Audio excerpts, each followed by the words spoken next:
Islam. Okay. Islam? Can you hear? Yes. Can you hear? I can hear. Yes. Okay. For people who don't have the screen, can you email that document out to them? This is the beauty of it. The document is on the website. Okay, so this is the all consuls, all judges, all Moors, sovereign court class. Okay. And so if you go onto the website, it's on the very first page. I'm so grateful to Judge Izeel who put it up there really quickly. It's a template, and it's this very document that's on the screen. So if you go to the website and click on Sovereign Court Template, I believe is what it says, Sovereign Court Template. It's right there on the first page. You'll be able to see the very same document that we're looking at. Can you see the document? Is it on the Moorish American? On www.morishamericanconsulate.org.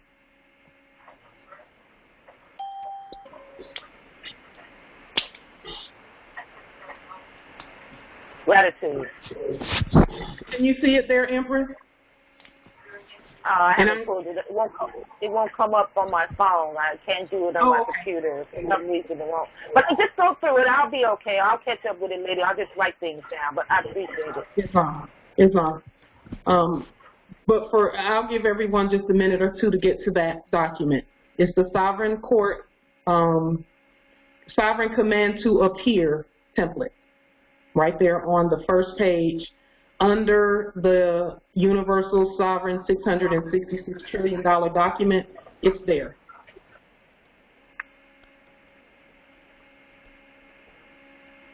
I think there's a photo of Tajiri Bey, and then right near that is the document.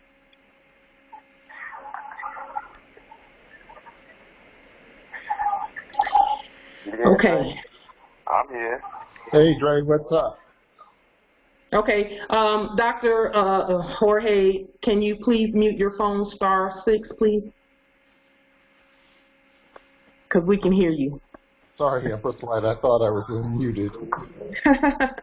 It's on. And it's George, not Jorge. I am so sorry. You told me that too, and I forgot. Just that quickly. Sorry. I apologize. It is George. All okay. It's in love. I understand. Yes, it is. Yes, it is. Okay. So for those who have the document pulled up, it's the Sovereign Command to Appear document. Now, just as a precursor to the teaching, know that all Moorish American nationals are consuls from the very beginning. Why? Because the L and the Bey are what? Lawmakers and law enforcers. So when you declare your nationality, you automatically are saying, I am the law and I am part and parcel of my government. And I know that's kind of hard for some people to swallow or believe, but it's not about beliefs, it's about the law. So we don't even do feelings and beliefs, we do the law. And the law says that we are the law and we are the government, and our prophet said the same thing, that we are all part and parcel of our government, which automatically makes you a consul from the very beginning. And then when you issue your first judgment, and that judgment can be in the form of a notice of default judgment, which most of us come straight on in the door issuing those, because, you know, usually by the time we get to who we really are, somebody has violated, and we need some remedy right away. So we begin to see the documents on the internet, and we began to study them right away, and within just a few days, and for some a few hours, they know that, you know, you will have issued a judgment just that quickly. So we move really quickly in what we're doing, and that's just how it is, you know. So, and then according to, and this is something that I learned when we first started the Consular Court Restoration Development Team. We were talking to Grand Sheikh Tajiri Bey, and he said that we do not get our ability to judge and ability to counsel and assist one another. We don't get that sanctioning from the Service Corporation. They have no say in whether we're judges and consuls. We know we are because the treaty says we are, and we know we are because our titles of nobility above all else dictate that we're consuls.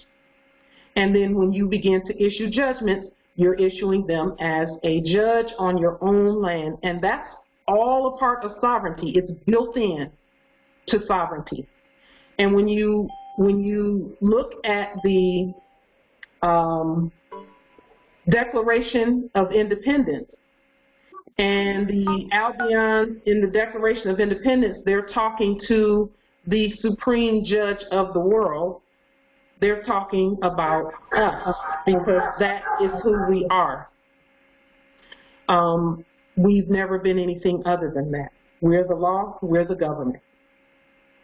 So a lot of people say, well, when are y'all going to start holding court? We've been holding court, we never stop. Every time a lien is issued, that's a default judgment. Every time an affidavit is issued, and you send them a writ of discovery and an averment of jurisdiction quo warranto and a notice of default judgment, that is coming from a judge, an original indigenous sovereign judge. So it is by your demonstrations that you determine who you are. That's why the prophet talked about active Moors and not passive. And some people are going to have a problem with that. They're going to say, you know, I've heard, I've heard this from you know, some of the best of us, that we don't want anyone to go out and, you know, use that title and then end up injuring themselves. Well, if you think about it, the policy enforcers don't care who you are when they pull you over on the side of the road. They don't care. They do what they do. So we might as well jump right on into who we are and do what we do as well. And they, you know, ignorance of the law is no excuse on their part, and neither is it on our part. We have to know the law too. So having said that, that is the basis, again, for this document. With this document, we have already begun, and the judiciary started it last week.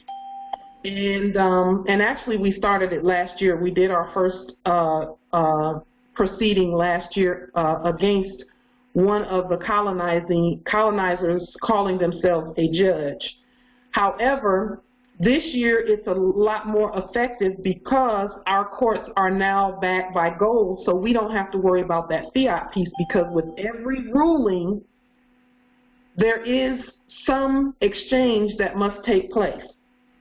With our ruling, we're going to be, and you'll see in this whole process, we're going to be issuing commands, and in order for those commands to be carried out, it takes them doing the we had to do the gold-backed sovereign credit instrument.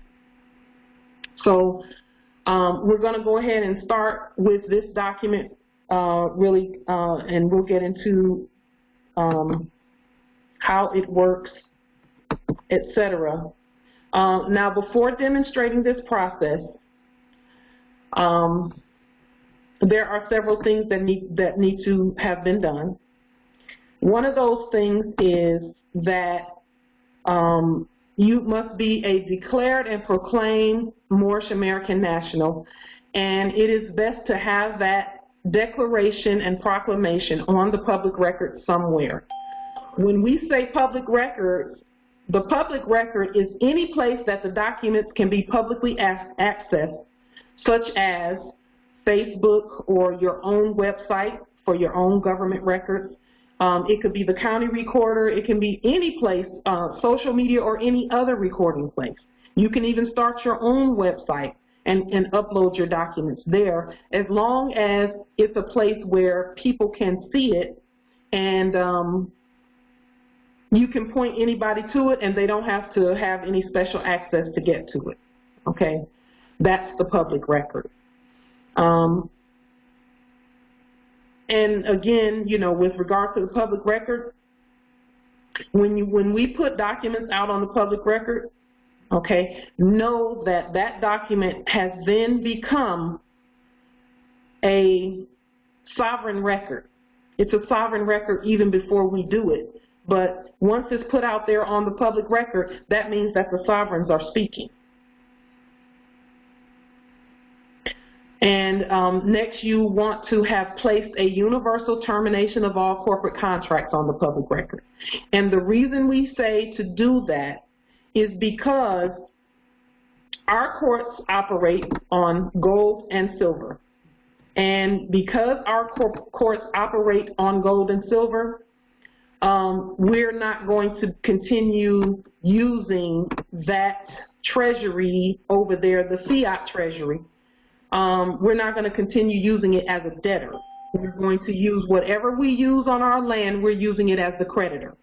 So even when we use fiat, when you do a termination of all corporate contracts, that means that even if you're using fiat, you're using something that's already a resource on your land, and you're not a Federal Reserve agent like the Federal Reserve Act of 1913, okay?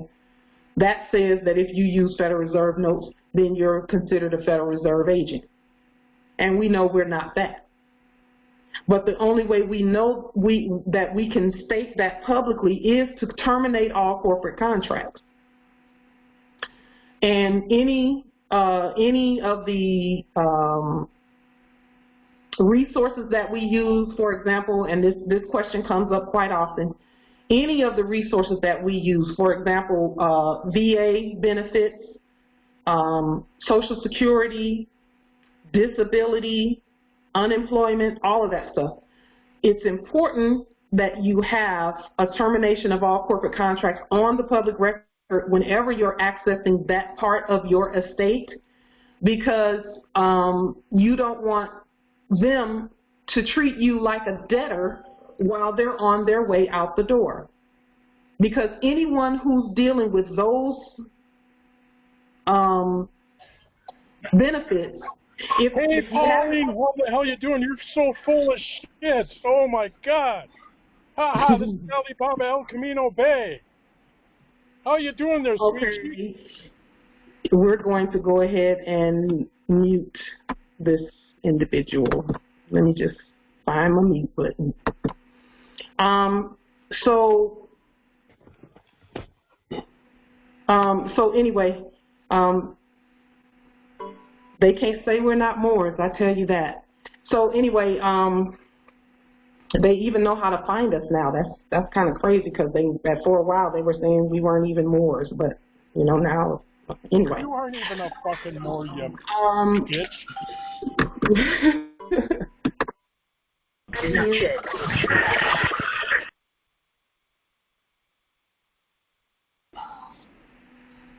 Okay. So again, and let me just make sure that we can find that individual. I'm right here. Come and find me. And on your bullshit Moorish American Consulate. Who backs that? Who backs that? Tell me.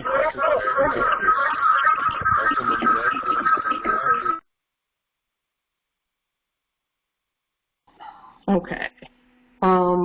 So we have someone who is crashing our. Okay. So. Oh, you don't like it? Well, let me just find your phone number so that I can delete you out and lock you out. I've got more phone numbers. You know that, honey. And you call yourself a Moor. You know, it's really a shame. An American citizen just like me. It's really a shame that such an idiot would come to a party he's not invited to just to disrupt it. That shows the ignorance of their level. All right. You guys are all stupid. And why are you here then? If we're so stupid, you shouldn't be here. You're supposed to be smart. Why do you call yourself some more? Get out of here. You're not invited. You're not welcome. Go away. No. Like a termite. Go feed on somebody else's wood. All right? Nah. Who is this man that likes to fight with women? Just a moment. I want to make sure that I delete the right person out the group. Hold on, y'all. Yeah, go get a life somewhere else.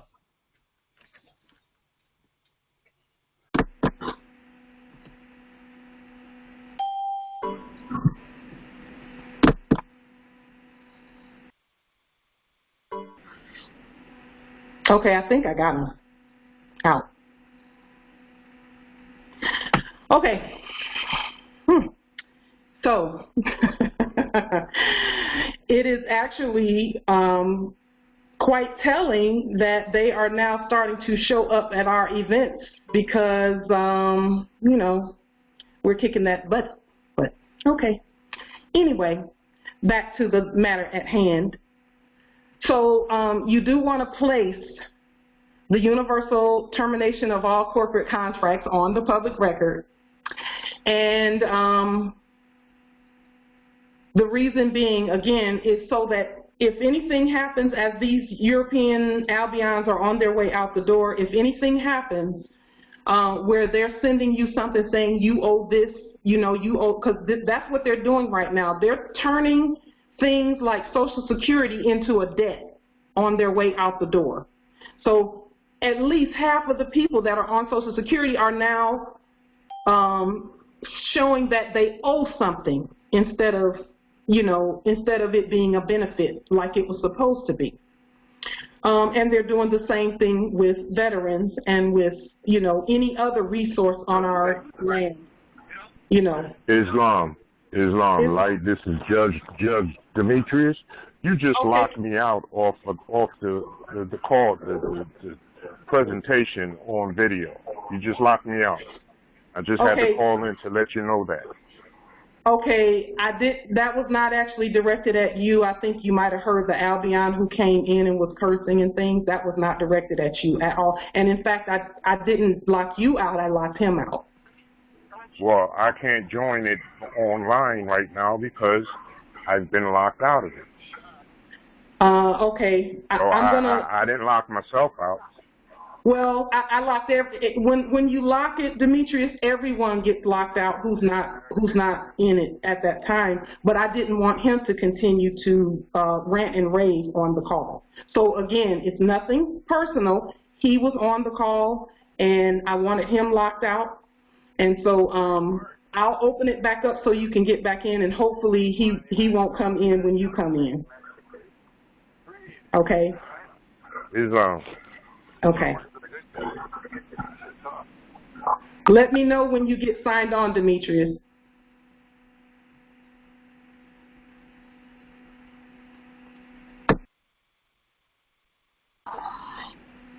Okay.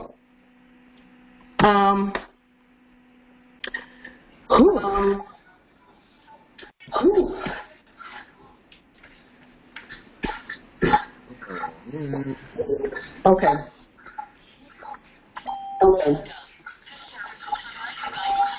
Now you let me on computer. Demetrius, are you in? Let me. No, it's not letting me in. It's not letting me in at all.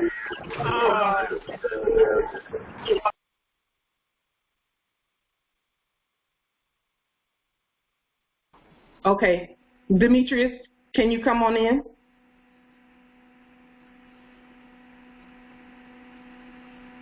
Okay. So, again, you want to do that so that should they send you any type of a letter or anything to the mailing location, that you are able to that you're able to respond and rebut whatever it is, whatever claim they're making based on jurisdiction, okay? So that is why we approach everything from the creditor perspective. Now, when you, again, when you terminate all corporate contracts, you then put an affidavit in place that says, I'm using this benefit, Social Security, VA, whatever it is, I'm using this benefit as the creditor and not as the debtor. That's why we do that, okay? And they acknowledge it as such, okay? And when I say acknowledge, they don't send you a letter and a bouquet of roses saying, congratulations, you're the heir. They just do what you tell them to do, okay? And that's how they acknowledge our authority. Number 3, before demonstrating the process, as usual, you always want to do your study and your research. And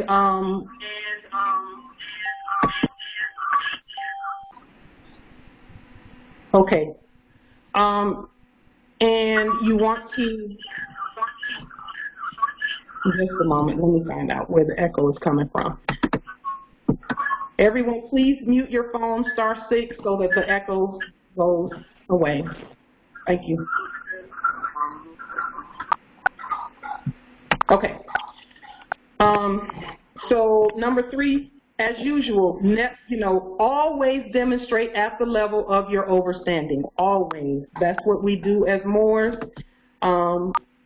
We're always going to demonstrate at the level of our overstanding. We're never going to say, this person told me to do this and I did it and it didn't work. No, no, no. You can't put it off, because people are going to be telling you, and you all know this, people are going to be telling you stuff left and right as we step into our godness. And we want to study every single process and make sure that we can stand on what we've done, okay? And then we get the assistance of our brothers and sisters along the way as we're demonstrating and growing into our sovereignty and knowing who we are, okay? So study the process. Also, find the email address and mailing location of the local provost marshal, which if you all live by a military installation, you do want to find out, just go online and you can find out the email of someone in the provost marshal office on that military base. Okay, and all you do, you don't even have to contact them, just send them an email, the same email that I send to the Provost Marshal in Washington District of Columbia Territory. I send that same email and I just copy everybody, including the violators, copy them all on the email saying, you've been reported to the Provost Marshal. So, and then... Did you report Alibaba El Camino Bay? And so, just a moment. Let me drop him again.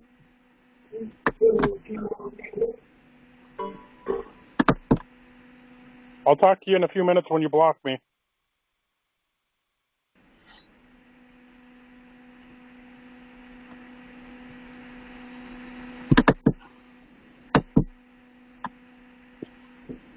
Okay.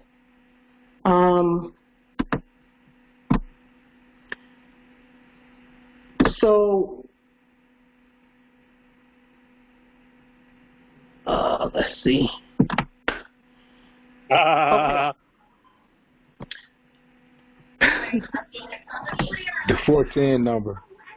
The 410? Okay. Let me just look. Yeah. Let me find. Yes, ma'am. 410 number.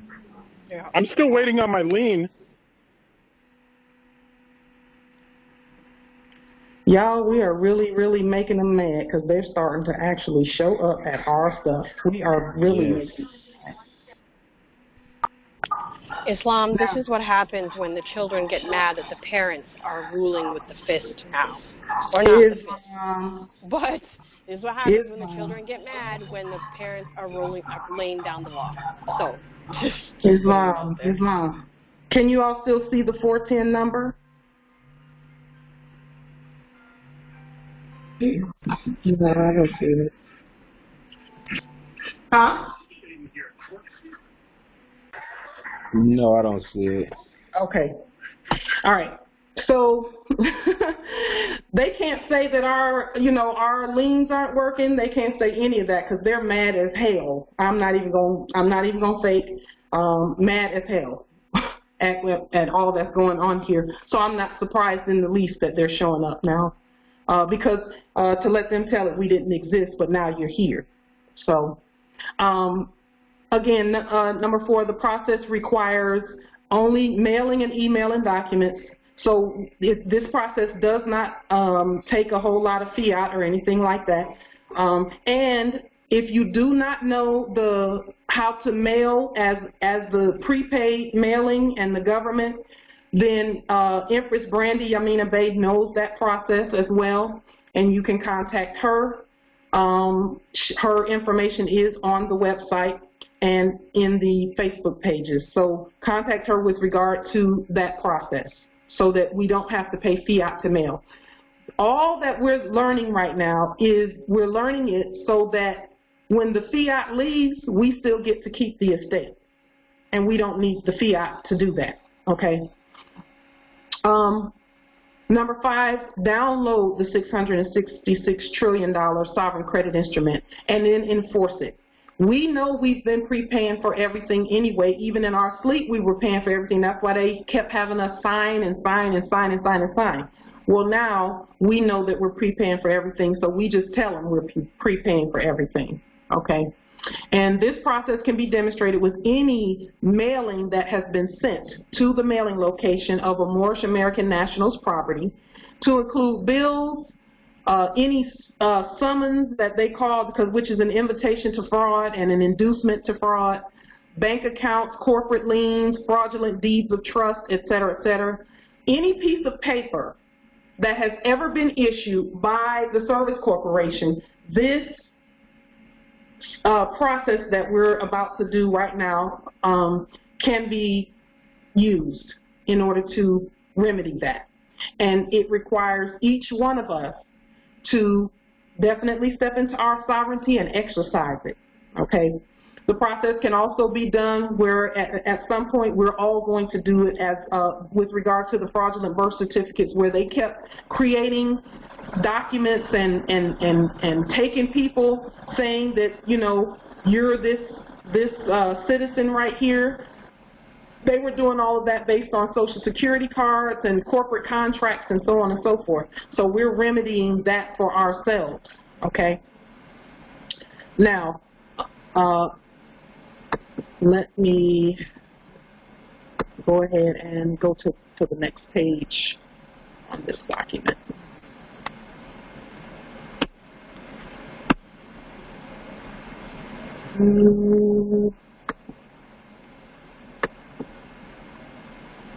Just a moment. Okay.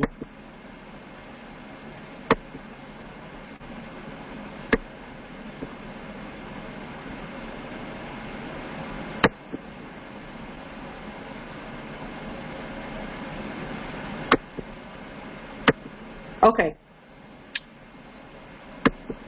Now, on the second page,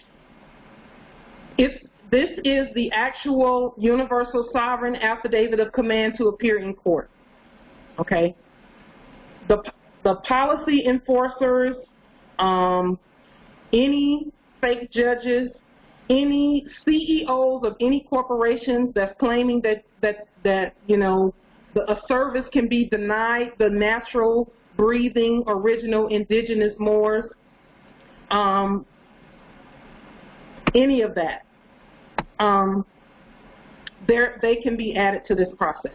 So you want to put their names and what they're doing business as, and the corporation that they're doing that business under, okay?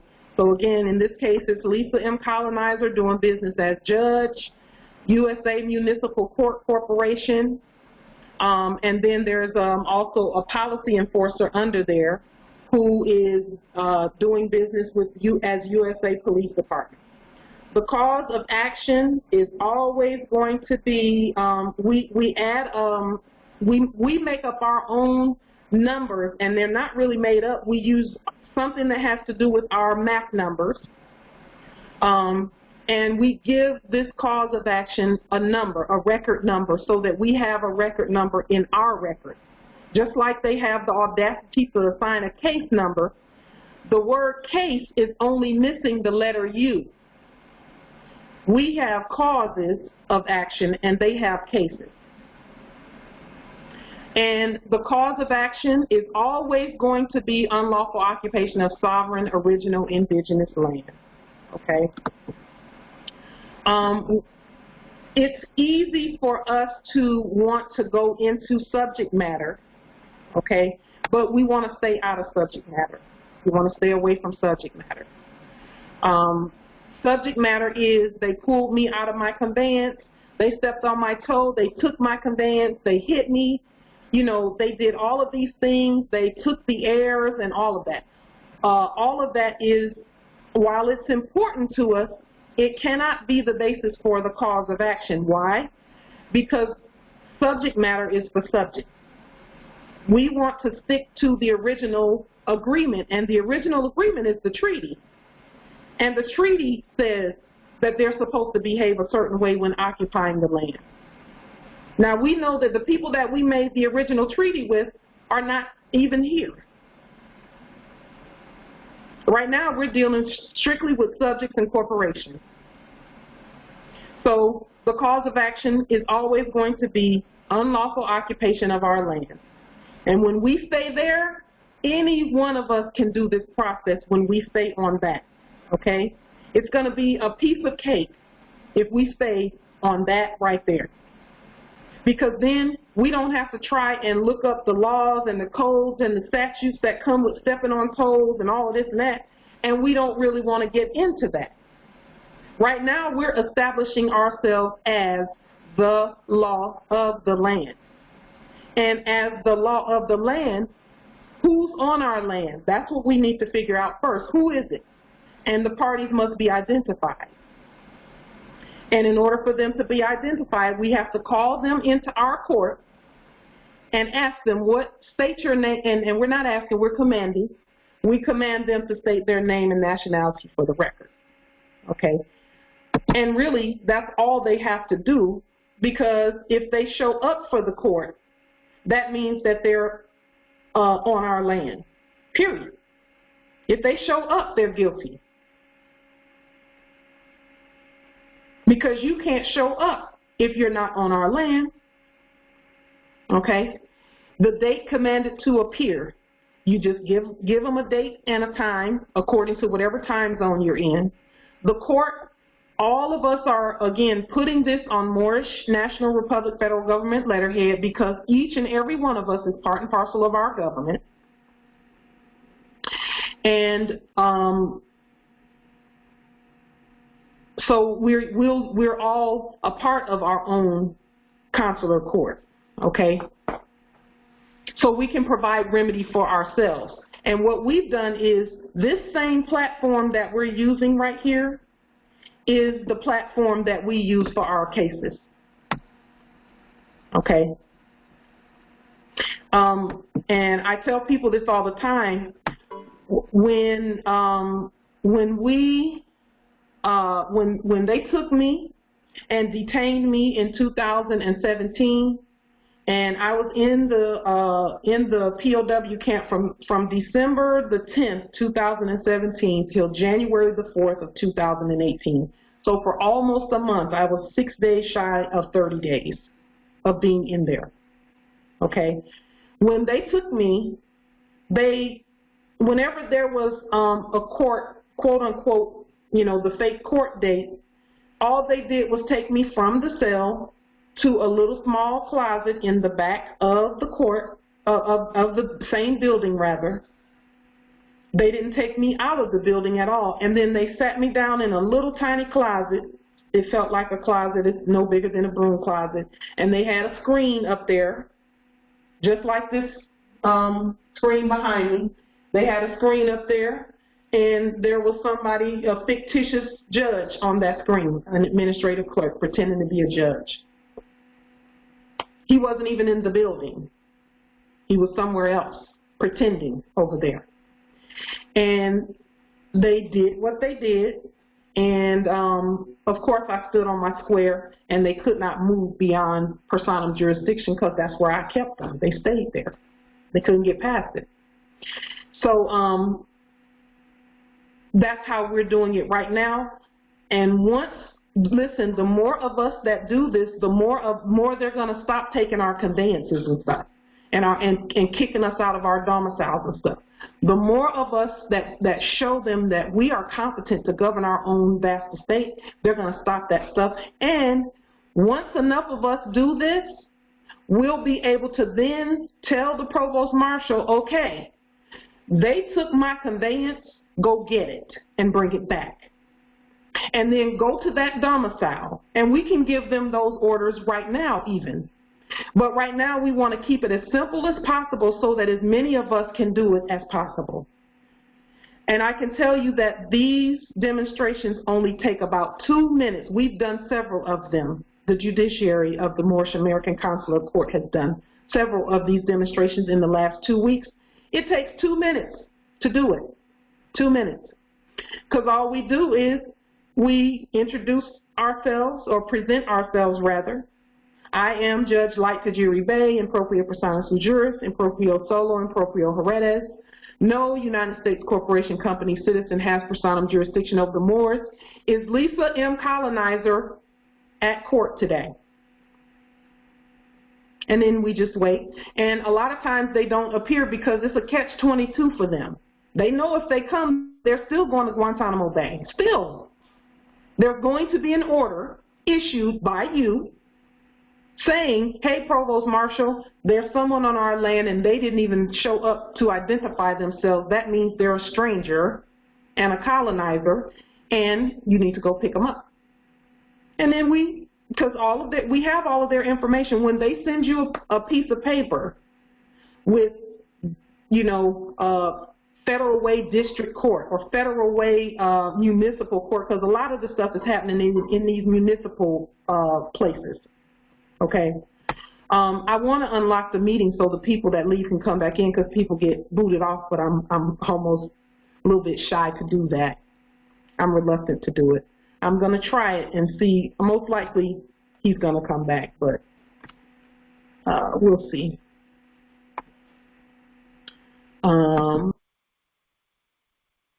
Let me try it. Because, you know, some of them, they're focused on nothing but us. Nothing but us. Their whole lives are us. So,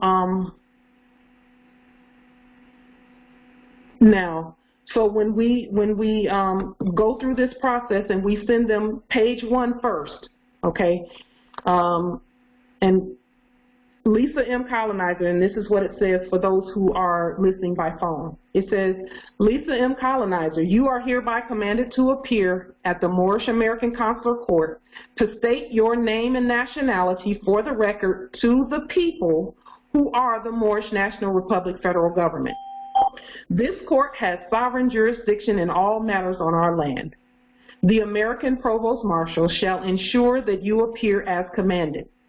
Until such time, all of your commerce and that of all agents, principals, heirs, and assigns is hereby terminated by way of Sovereign Universal Commercial Code 1 lien.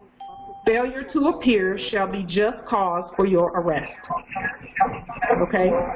And then we say it and we sign it. And we sign it. Okay? Everyone please. Okay? Just a moment. Because I have to. Okay. So again, we want to send, with page 1, you send, because it's actually not a summons. A summons is an invitation. It is a command for them to appear, and you mail that along with the whatever it is that they gave. Like they may have sent what they call a ticket or a citation, or they may have sent what they call an arrest warrant, All of that stuff right there has nothing to do with us. It's got all capital names, you know, all capital letters on it. That's not us, that's fraud. And it has their mailing location and their names listed there. And if it has their names listed there, then that means that they need to respond as to why they even sent something. Okay, you sent something, that means you're proving that you're occupying our land. And the proof is whatever it is they sent. Okay? So we tell them you have a command to appear, and each one of us should get some type of a platform, such as this, like freeconferencecall.com is a free platform that you all can, each one of us can get a number, and then you can invite everybody to witness your case if you want to do that, or you can invite just one or two witnesses that are Moorish American nationals to just witness that you did, in fact, give them due process before you sent the provost marshal for them. Okay? And where do we get the authority to send the provost marshal? Where do we get that from? Well, we're paying them. We've been paying the whole time. Okay? And now we know we're paying, and that's why every time we do a demonstration, we put that $666 trillion document in with what we're doing. And it has all that we need to prove that, yes, this is our land, and corporations are not in charge here, we are. Okay? With regard to that mailing process, the prepaid certified mail process, Empress Brandy's email is Moorish American Consulate, NENY5, you know, the number 5, @gmail.com. That's Moorish American Consulate, NE as in Northeast, NY as in New York, and then the number 5, @gmail.com. Okay?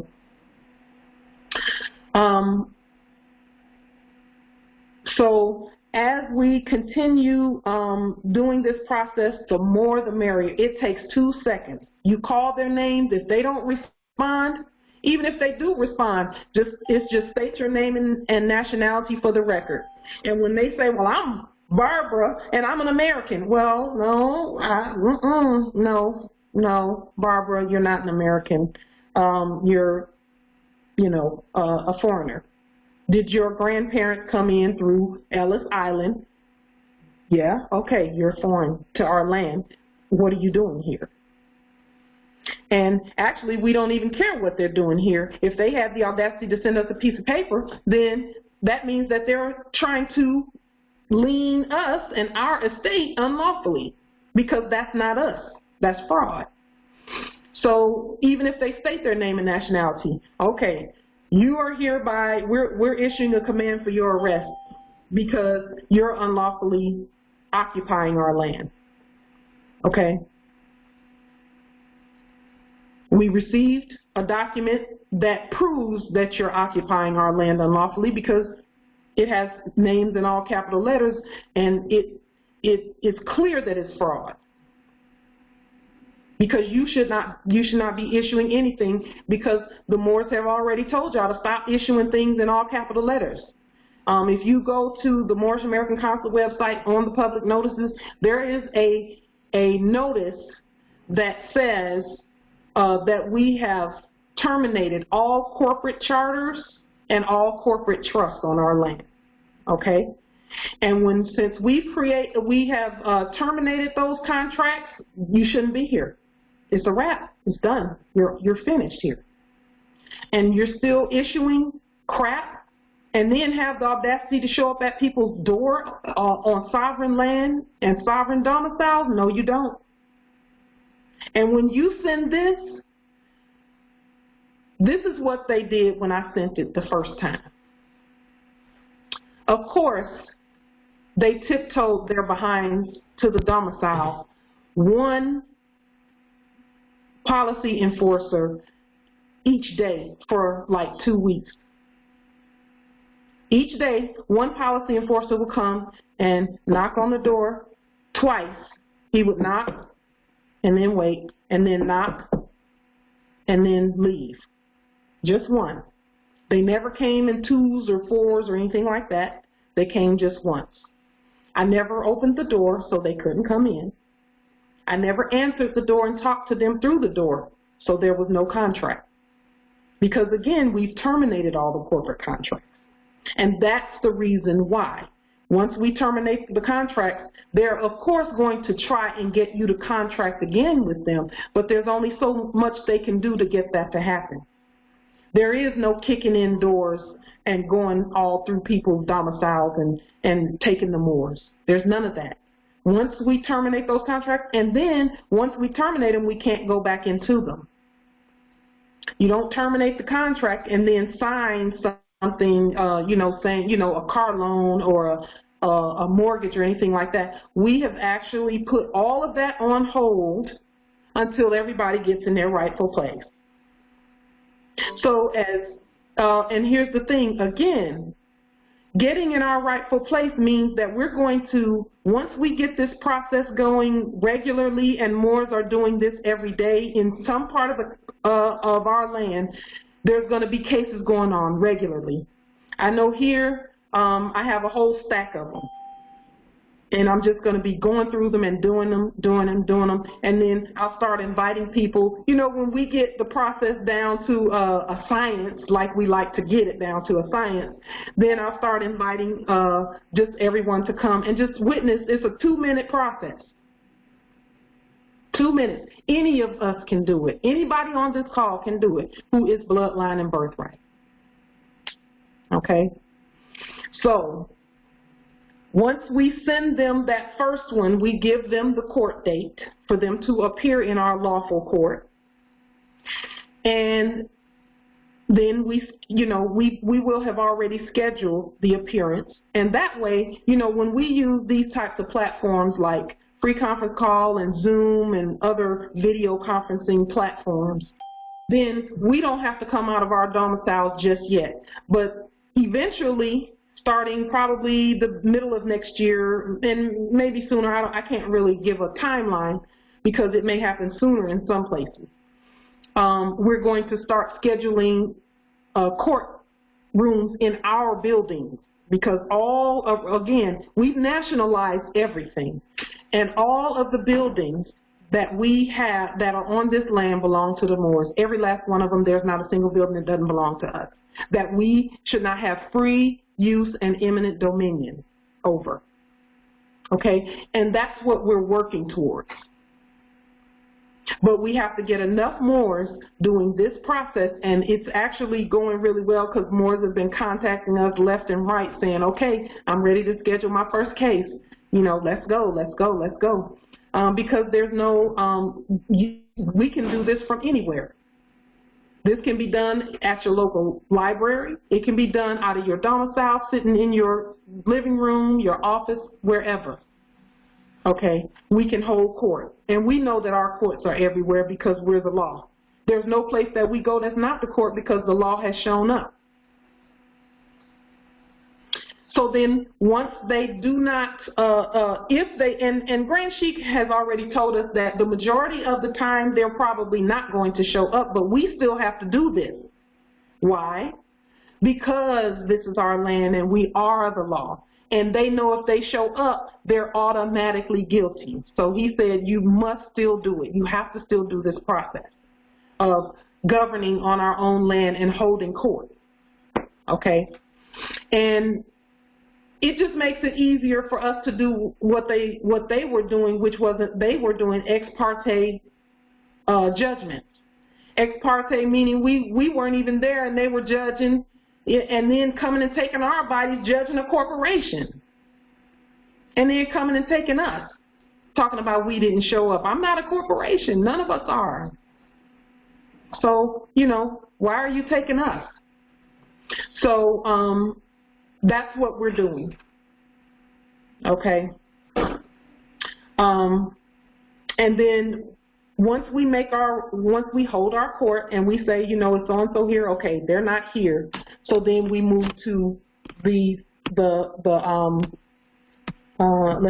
move to the fourth page, which of this demonstration. Make sure that you have already done your lien, because when you send them something saying you're supposed to be here in court, you want to stop their commerce at the same time, okay? So, you know, we do want to,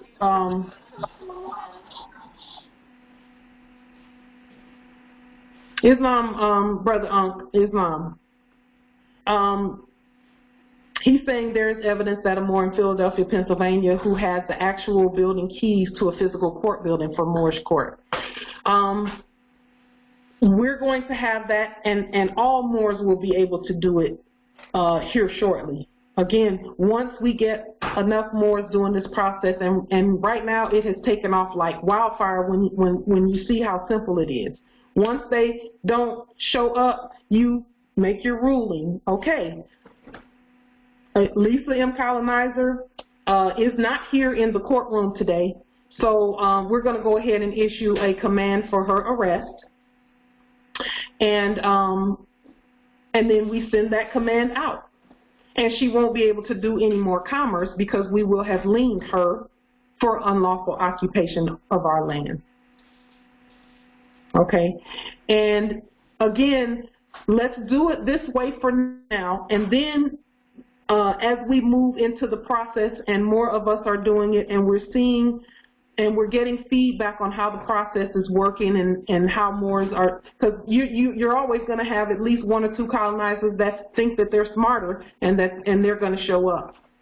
Well, all we need them to do is state their name and nationality, identify themselves. Once they identify themselves, okay, you're unlawfully occupying our land. We have evidence here that you've done that, and we're you know, sending the Provost Marshal. We're sending a command to the Provost Marshal to arrest you. It's that simple. Very, very simple. And, you know, again, at some point after that, we will then begin to, once we get accustomed to ruling and governing on our own land, and it's only going to take us just a couple of, maybe 2 or 3 months to get used to doing this regularly. Because, you know, you can go through all the bills that that's ever been sent to your mailing location. And one by one, you call that CEO to your court, and then you have a court ruling that you can prove was done by a lawful judge who has the authority to rule and send the Provost Marshal for them. Okay? And that's the point of all of this, is so that you know that you can provide remedy for yourselves, and it's very, very simple to do that. Okay? And again, you do want to do the lien so that you stop their commerce, because the only thing they're doing all of this for is commerce, is fiat. So we want to stop the fiat from flowing. And then we send the Provost Marshal for them. Okay. When we do that lien, do we have to wait till a full 90 days for that to mature, or is that no longer necessary? I didn't think it was necessary because it is a default judgment. Right, it is a default judgment, and the only reason we said 90 days was because Moors were going through the foreclosure process. They wanted to know what the next step was before we, at the time when we first started the lien process, we did not have the Treasury fully set up like we do now, and we didn't have the gold-back situation put together. So we couldn't do this part until that was done, because our courts have to be backed by gold. They cannot be, we can't throw fiat around in a sovereign court. And so this process has come to the forefront. Seti, can you start this, please? Thank you. This process has come to the forefront now because we have all the building blocks in place. We have the foundation for a lawful court in place. And that was the gold standard, and then we had to back it by gold. which is the 666 trillion. And we had to back our rulings and our judgments by gold. Okay, so yeah, the 90 days is not necessary. It is a default judgment because you've given them notice prior anyway. And just so for the sake of this conversation, all corporations have been given proper notice already on the public record by all Moors. All right, Islam, and that basically gives me the platform by which to monetize, as it were, or to foreclose on the liens that I've already done. Yes. Yes. By way of this judgment, and then for those who were responsible for whatever happened that created the judgment, to bring them into the court and basically have them rounded up, et cetera, et cetera. So, Islam, thank you very much. Islam, and again, with there's consistency in this whole building process that we're doing. That's why the cause of action has to match the lien. All of our liens they don't talk about subject matter, they talk about unlawful occupation of land based on the treaty and the Constitution and the Universal Commercial Code. And when you match that with why you're calling them in, then you have consistency across the board, and that's what we're working for. That is the competent way to do the judgments, okay? So again, it takes about 2 minutes maximum for us to do this. Anyone who wants to do this process, if you will go ahead and get either a free conference call, or if you want to, we can set up one for all of us so that we can schedule times to do it. Then we can do it that way. We'll set up one already. We have one that's actually already set up. I just need to go back and look up that number because it's one we used to use before. And you all can start scheduling your cases and then sending out your documents and calling them in and telling them, you know, that they have a court appearance on this date at this time and that the Moors will be there, okay? Because, again, whenever we do anything, we're doing it as the people, the Moorish American people. I don't ever do any demonstration that doesn't include everyone in terms of this is a demonstration where you've offended all the Moors, because if you offend one of us, you offended all of us. And if you're unlawfully occupying my land, that means you're unlawfully occupying everybody else's land too. You know, and even with the liens, we do the same thing, okay? With the liens, we always tell them about, we're doing this for Light Tajiri Bey and all Moors, or Empress Morris Bay and all Moors, or, you know, we do it that way, okay? Someone said, how do we do the foreclosure? The foreclosure is just an affidavit saying, based on this lien, and you give them the statistics on the lien, which it should have a lien number that you've assigned to it, or you can use the certified mailing number as your lien number. According to this lien, you all were in default. We're foreclosing immediately. All of the and when you foreclose, you're foreclosing on the corporation so that you can take over the possession of the property. And again, even when we're doing domiciles, we're taking over possession as the people. So whenever I finally get around to the foreclosure process for say for example, Bill Gates, the property he was squatting on, I still haven't gotten around to foreclosing because we've been so busy doing other things. But when I do foreclose on it, because it's way past time I need to do it, when I do finally foreclose on that property, I'm going to be foreclosing for all Moors, not just me, all Moors. And so the property then will revert back to the people and won't be occupied unlawfully, okay? So I'm not claiming that for me because I really kind of like don't need anything like that until I'm ready for something like that. I'm ready when everybody else gets stuff like that, you know. And so, and we're right there. That's what this is all about, is us getting back into the type of domiciles and conveyances that we deserve that are coming from our estate. Okay?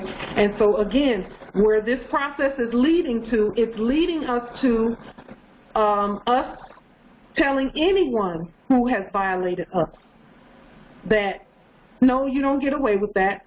The military is coming to get you, because remember, they did this same thing to us in the 1800s. In the 1800s, when we forgot that we were the law, they started this process, and they used what they call Posse Comitatus Act. And they just started, you know, we didn't realize we were the law. We, you know, by then we were thinking we were black, you know, and didn't have, because we were not passing down the knowledge to our heirs in preparation for us to go to sleep so that we could experience this and wake up and be ourselves. Okay? And then once, let me see, we're on the lien process. Once you've done the lien, then on the last page is the Universal Sovereign Affidavit of Command for arrest and imprisonment. There are 3 possible outcomes that you can make the ruling for. They can be deported to Puerto Rico or Guam. They can be and just left there. They can be imprisoned at Guantanamo Bay, or we can do death by guillotine. However, when I went out onto Facebook and I did a quick survey of the Moors and asked them what would be the appropriate punishment for unlawful occupation of our land. And the majority of the Moors agreed that deportation and imprisonment was an appropriate punishment for unlawful occupation of our land. Okay? So that's what I've been going with on my cases, even though, you know, my emotions said death by guillotine, but we always listen to what the people say because we're all one. I'm the people just like you're the people. And so the most Moors said that deportation and imprisonment, life imprisonment, was an appropriate response to that, or a rebuttal to their activity. And so I just go with that. And so, Islam. You know, Islam. What about another possible option to add is restitution, such as maybe 100 or 1,000 gold coins. If or they had 2,000 silver. Yeah, they don't have anything. I'm just gonna tell you, they're so broke. They've been broke. Everything that they've done has been to enjoin themselves to us so that they could get at what we have. Those people have nothing. They don't even have their own. They don't even feed themselves. Our credit feeds them. So we really, I mean, as much as we would like to say, you know, 30 or 40 or 50. Yes, they came here broke. I'm looking in the notes and in the chat. They came here and they're just now starting to put the photos out of what they were looking like out there on the plains, living in tents out there, talking about, oh, give me a home where the buffalo roam and the deer and the antelope play. That's what they came here, living in tents out there. They didn't have anything when they came here. And their only way that they're able to get a plate of food is to enjoin themselves to the Moors. That's why they do the rituals that they do. One of the rituals that they enjoin themselves to, and it's something this simple, is when you go into those state courts and they say, all rise, All they're saying is, Hiram Abiff, rise from the grave and let me enjoin myself to you. And then I'm gonna send you back to the grave by denationalizing you, and I'm gonna eat whatever you could have had.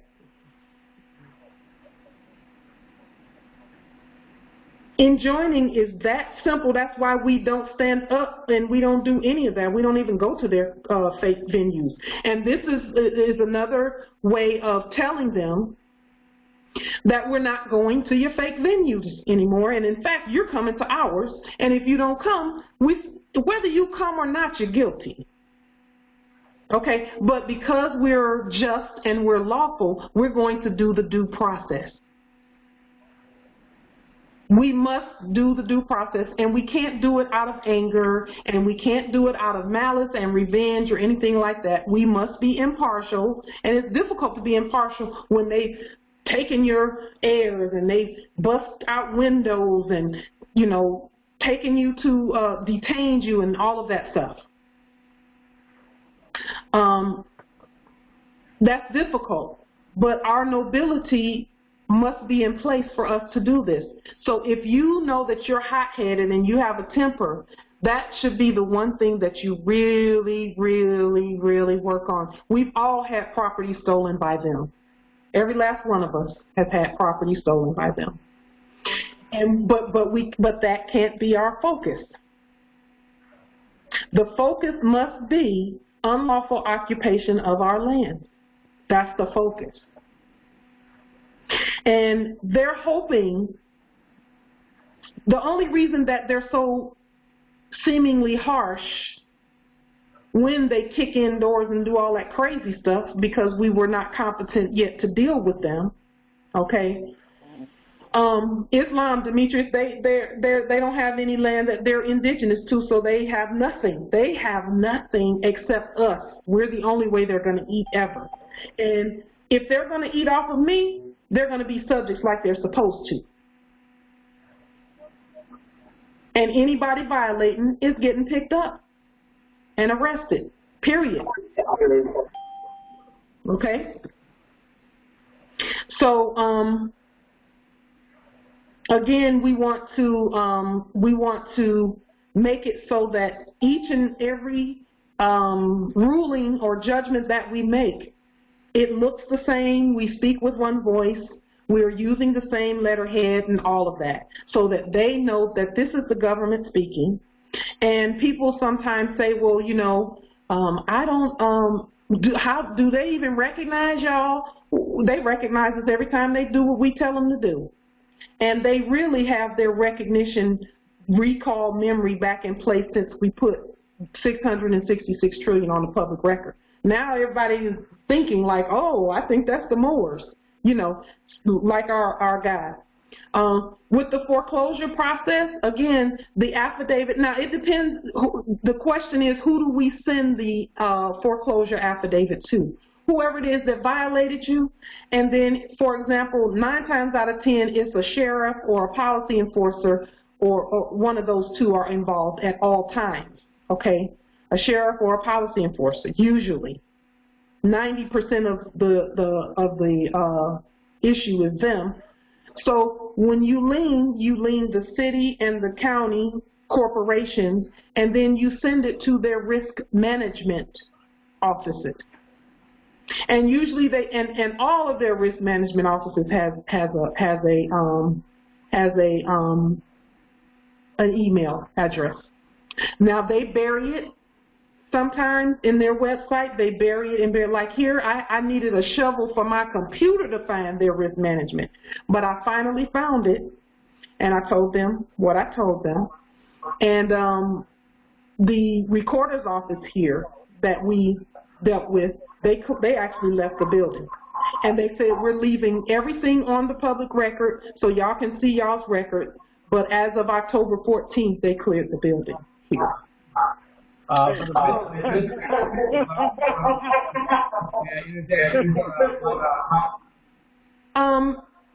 I'm sorry, say again.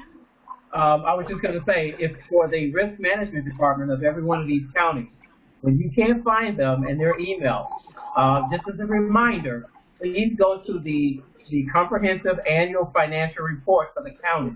In most cases, they will tell you who the risk management is, where they're located, who's in charge of the director, et cetera, et cetera. You'll find that information a lot of times hidden there because that's not a report John Q. Public even knows about, let alone will research and find. But, you know, can you repeat that? Repeat that. It is the comprehensive annual financial report of the county. It's called a CAFR report. C as in cat, A as in apple, F as in Frank, R as in Robert or Republic. CAFR. Okay?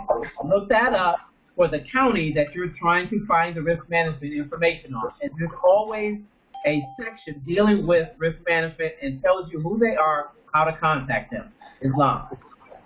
Yes, and risk management. Thank you, Consul Phoenix.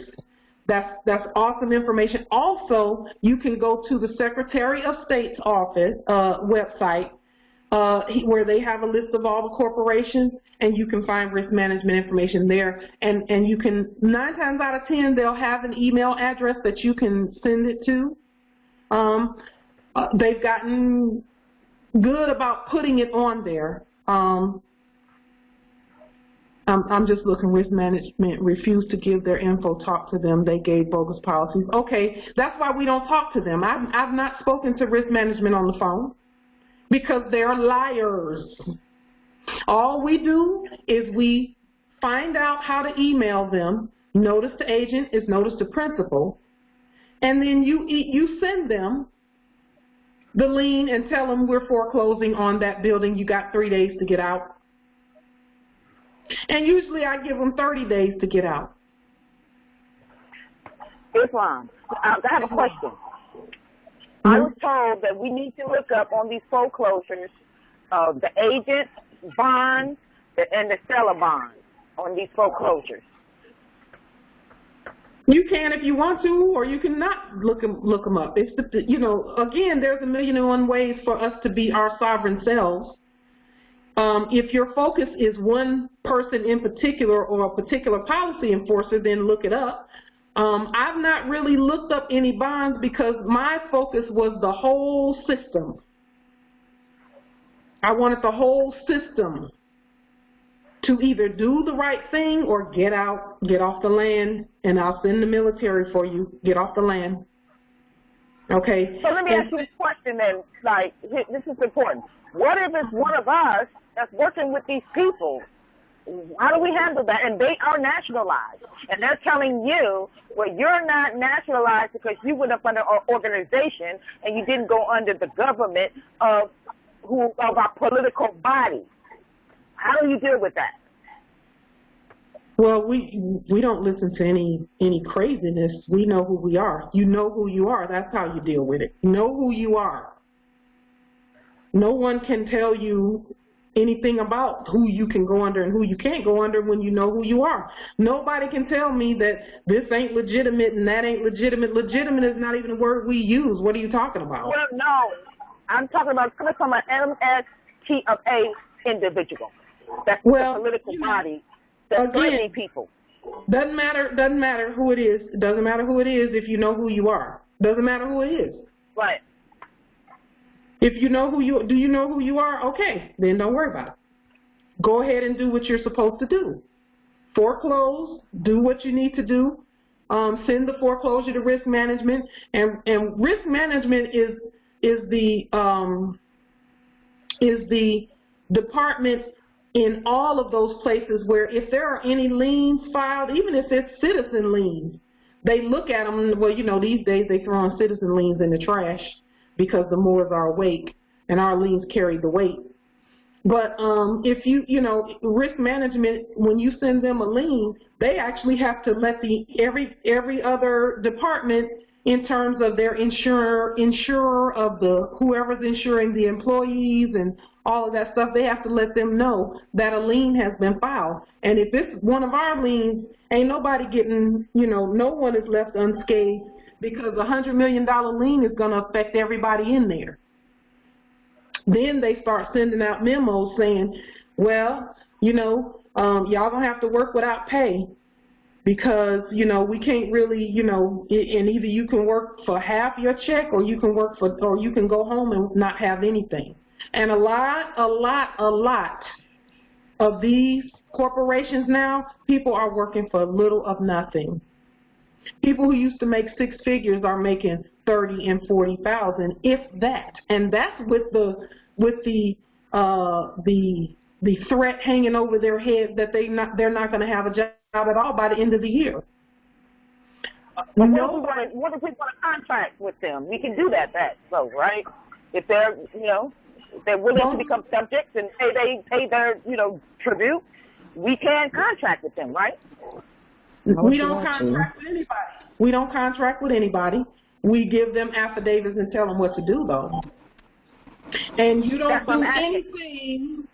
Don't do anything that you're not competent to do. So if you have a whole lot of questions about a process, don't do that process until you study and know exactly how to do it and what to stand on. Okay, because you have to. That's why I'm coming to you right now, because you might have, okay, scenario, and I'm just going to be quick. You might have a friend that's a partner with an Albion in a business.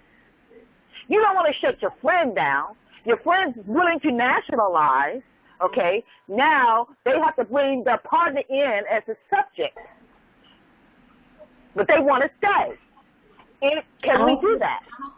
I don't see a problem with that, and in fact, they need to do that, or else if their partner messes with somebody with a different Moor, and that Moor calls them into court and send the provost marshal for them because they didn't put them in their trust, and they, you know, and this is going to be the saving grace for the Albion. They need to get in their subject status and declare, okay, you know, y'all called me into court, and yes, my name is on there. I'm the secretary or whatever. I'm the clerk or whatever. And but I'm a subject of the Moors. So can there be some redemption for me? Okay. Okay, that's what I wanted to hear. You know, then we can deal with that. But right now, those that are, you know, the violations are so egregious now that we need to just deal with it. And again, everyone who's ever been in management knows that when the new management steps up, you never step up being so good and nice and sweet that no one respects you. So you step up now, and we set ourselves as in our rightful place. And the ones that are doing the ones that are doing the dirt now, we've given them years of notice that we're waking up. Years of notice.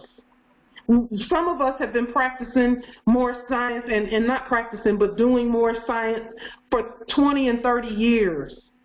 So they've known, and notice the agent has noticed the principal. They've known, you know, that we're awake. So, you know, the ones that are doing stuff now, they're doing it because they're greedy and, you know, for the most part, and they can't say they didn't know, because you hear about Moors all the time. You know, we were the only ones who didn't know. So now, back to the process.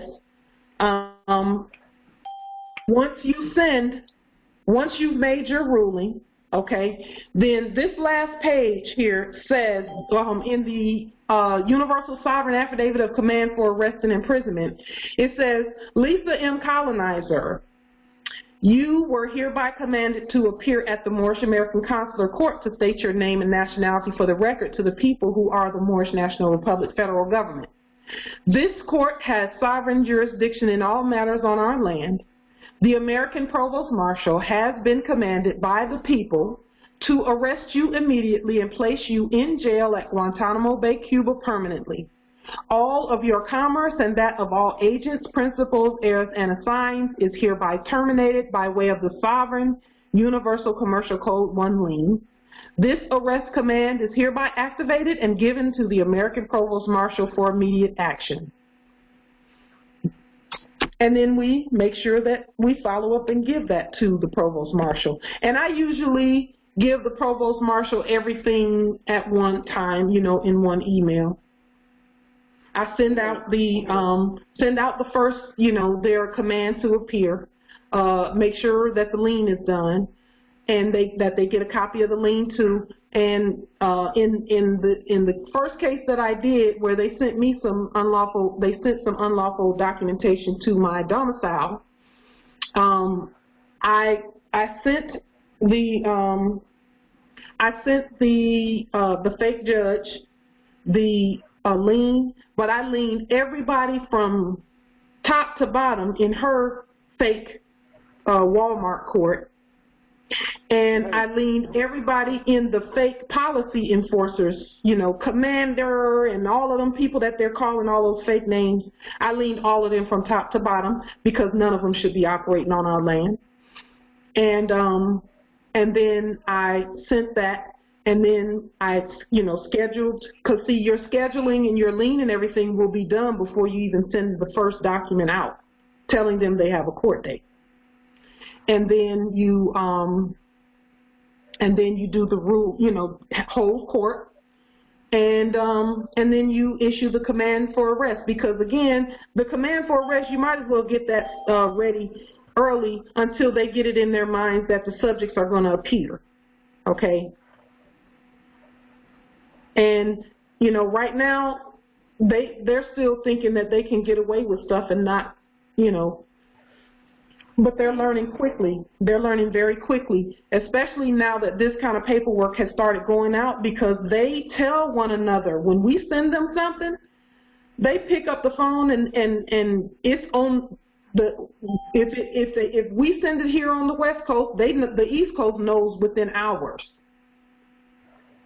They call all of their fake counterparts and send out emails and stuff. That's why we send it emails, so you can spread the word that the Moors are awake and that we're now telling the Provost Marshal to come and get y'all for doing what you're doing. Okay. Are there any other questions about this? Again, hopefully I answered the question about the foreclosure. And that's just an affidavit.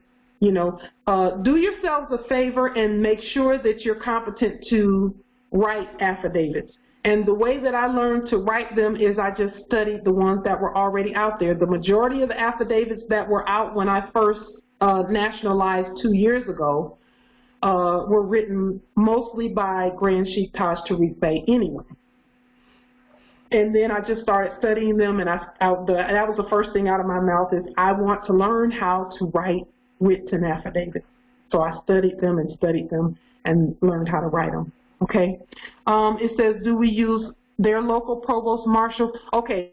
They don't have a provost marshal because as of October 1st, I don't know how if you all saw the video that was put out with regard to the 666 trillion in gold sovereign Moorish sovereign dollarium that we put on the record. But they, as of October 1st of 2019, the International Monetary Fund, the Bank of International Settlements, the Service Corporation, which is the people calling themselves the United States, the Vatican, and the Queen Corporation, none of them were able to pay their bill as of October 1st, which they were never paying anything anyway. But this October 1st that just passed, they defaulted on the worldwide debt. Okay, so that's why we put the 666 trillion on the record, to secure and make safe our land and all of the assets here. For example, our domiciles and our conveyances and things like that. That's what's giving us the backing to do what we're doing now. And what we did was Islam. I have a question. Just a moment. Let me finish. So what we did was we gave the military $1 trillion in Moorish sovereign dollarium so that they will do what we tell them to do. Because if you know what was going on with the Pope in 2014 and 15, when he came here, he basically was giving orders to the military because the military did not have a head, so to speak. And he really couldn't tell them what to do. Donald Trump couldn't even tell those people what to do. Okay? Empress Jasmine, Tajiri Bey's writs and affidavits for the most part are on RV Bey publications. He wrote the majority of those. I'd like to know, I have a question. I'd like to know, where is the contract or whatever we sent into the USA, U.SA or U.S Service Corporation, United States of America, Inc., stating all this, that they defaulted and that we have all this information. We need to see that physically ourselves before we do anything. It's on the website. You actually really have to read. I'm not talking about the video. I'm not talking about the video. I'm talking about the United States of America saying that we did this, we sent you that, but where's the response back from them or anything like that? If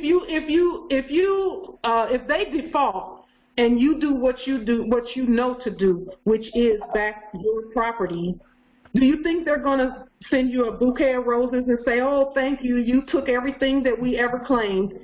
No, they're not going to. We don't expect a response from them. We expect them to get off of our land and leave us alone, which is what they're doing. And we're going to continue to do that with these processes that we're doing. We're not looking for validation from them. Now, we have validation. Again, we just showed validation this past Thursday on the Thursday call. You know, they validate us every single day by doing what we tell them to do. We have proof of that. We have proof of that. Can you send me that? Because I missed that call. I really, really would like to have that. I don't have the call. That wasn't my call. So that call has to come from Noble Phoenix, and he sent it out to everybody on Thursday. Yeah, and she got. I didn't get it. I didn't get it, Phoenix. I didn't get it, Phoenix. So just send it to me. Yeah, it's on your email. You just got to go look at it. Right. Okay. Make sure that I included you on the list, even though you weren't on the call. But now let me add to that. Also, what I just sent out to a vast majority in light. I don't remember if I included you on this or not. So if I did not, I apologize up front. And I will give it to you, so you can please send it out to all those on your distribution list. There was a 235-point bulletin that spans 400 years that deals with. We lost you. We lost you, Phoenix. We can't hear you, Noble Phoenix. We can't hear you. We can't hear you. We lost him. That's fine. That's fine. So he'll come back in. He'll come back in shortly. So again. I don't mean to, Islam. I don't mean to sound skeptical because I believe in everything we're doing, but I just want to make sure I don't go to jail behind doing any of these processes. Okay. That's my main concern. Okay, Khalifa, and while we're on the call, you actually do have to give other people a chance to ask questions and things like that, so you can't hog the call, okay? So we again, and I'm looking at the questions in the chat. Princess Ali asked, do we use, let me finish with that one, with that question. Do we use their local provost marshal and the U.S. provost marshal? Okay. Again, the United States Corporation Company does not have any resources. We nationalized everything. That's what the $666 trillion did. If you know, if you do a little research on Hugo Chavez and Fidel Castro and Muammar Gaddafi and the other 7 quote-unquote presidents in Africa over there, about how they tried to nationalize the resources, the natural resources on their land, and Venezuela tried to do the same thing, et cetera, you will know that this process that we've done actually nationalized everything that they were trying to nationalize, because we're the only ones who can do it, and because all of those, they were trying to do it while we were asleep, okay? And most of them lost their lives for that. But we've done it by backing everything by gold. So that's what nationalizing everything means, is we stake our claim on it, by backing it by gold. Okay? So they don't have a provost marshal. They don't have the military's resource as a resource on our land, just like everything else. The heirs are awake. We stepped up, declared who we are. Those resources belong to us now. So that's why we're using them. Okay? And the military was basically floating around out there, not really, you know, don't even believe the stuff you heard in the media, because they lie a lot. But everything, but for the longest, the military, for the last 3, 4, 5 years, the military has not really had any specific leadership, but now they do. Now the Moors, who are actually, we know we're paying them, because we put it out there on the public record that we're paying them, and then we let them know that we're paying you, and we paid you in gold, and they know how to get it.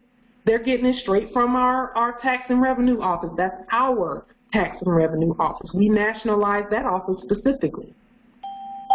So the office that you send your liens to has been nationalized as the Moorish National Republic Federal Government Tax and Revenue Office, and they respond to that. When we send them mailings and things with that on it as their office, they respond and they sign for them, and they accept them and they process it. So that's what we're doing with all of our resources on our land.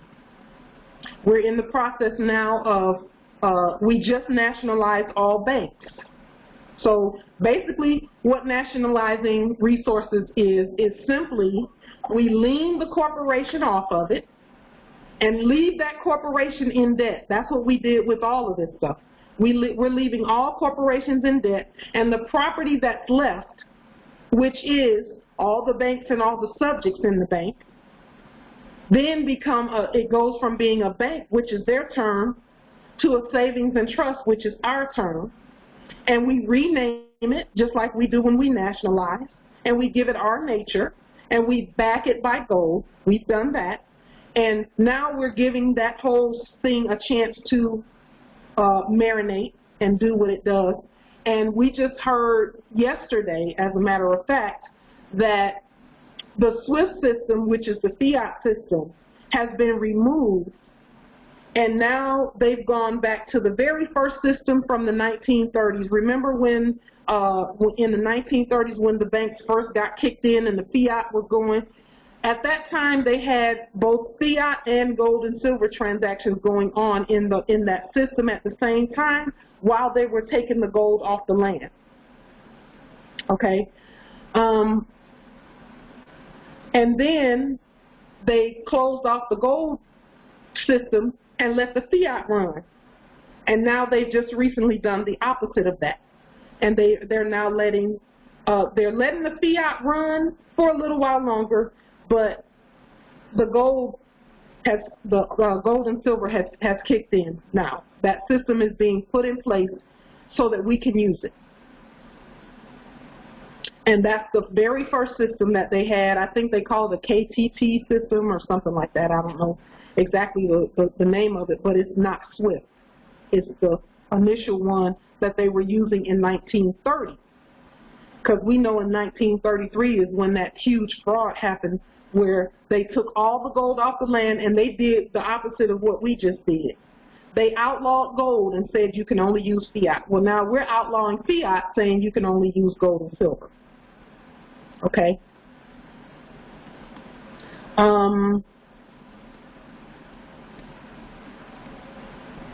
That includes all of them. I see something in there saying, does that include credit unions? It does include credit unions.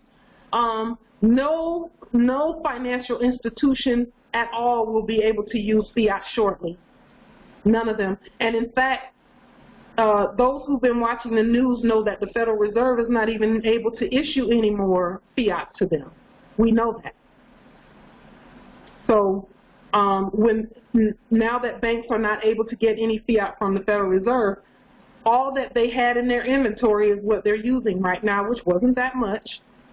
About 2.5, almost 3 months ago, Stephen Mnuchin, who is the Secretary of State or Treasury Secretary was yelling really loudly that they don't have enough, you know, fiat to get them through the next 30 days, you know, and so a lot of that has gone by the wayside. And now just what's in their inventory is all they have. And that's why it's important for us to do this process right now, is because we need to make it so that we don't have to deal with fiat anymore. And now that brings me to this point, because we're having this issue that keeps coming up with regard to fiat and the Moorish American Consulate and the Moorish National Republic federal government. We don't accept, the government does not accept any fiat at all for anything, okay? The consulate doesn't accept fiat for anything. So anytime someone has been sending fiat only for ID cards, okay, and then for mailing of the nationality documents, the sealing and stamping of the nationality documents, you are sending that fiat to an individual using a Nom De Jure, and that's usually somebody's PayPal or something like that. That's the only way we're able to do that. But if anyone tells you that you have to pay fiat for anything other than the ID cards and getting your documents mailed back to you, your nationality documents mailed back to you, let me know. Because we have people running around talking about they're with the Moorish American Consulate, and it's going to cost you 250 notes for this, that, and a third, and all of that. We don't do that. So please let us know if that happens, okay? And excuse me, Empress Light. Yes. This is a son. There's an allodial cost for the conveyance plates as well. Yes.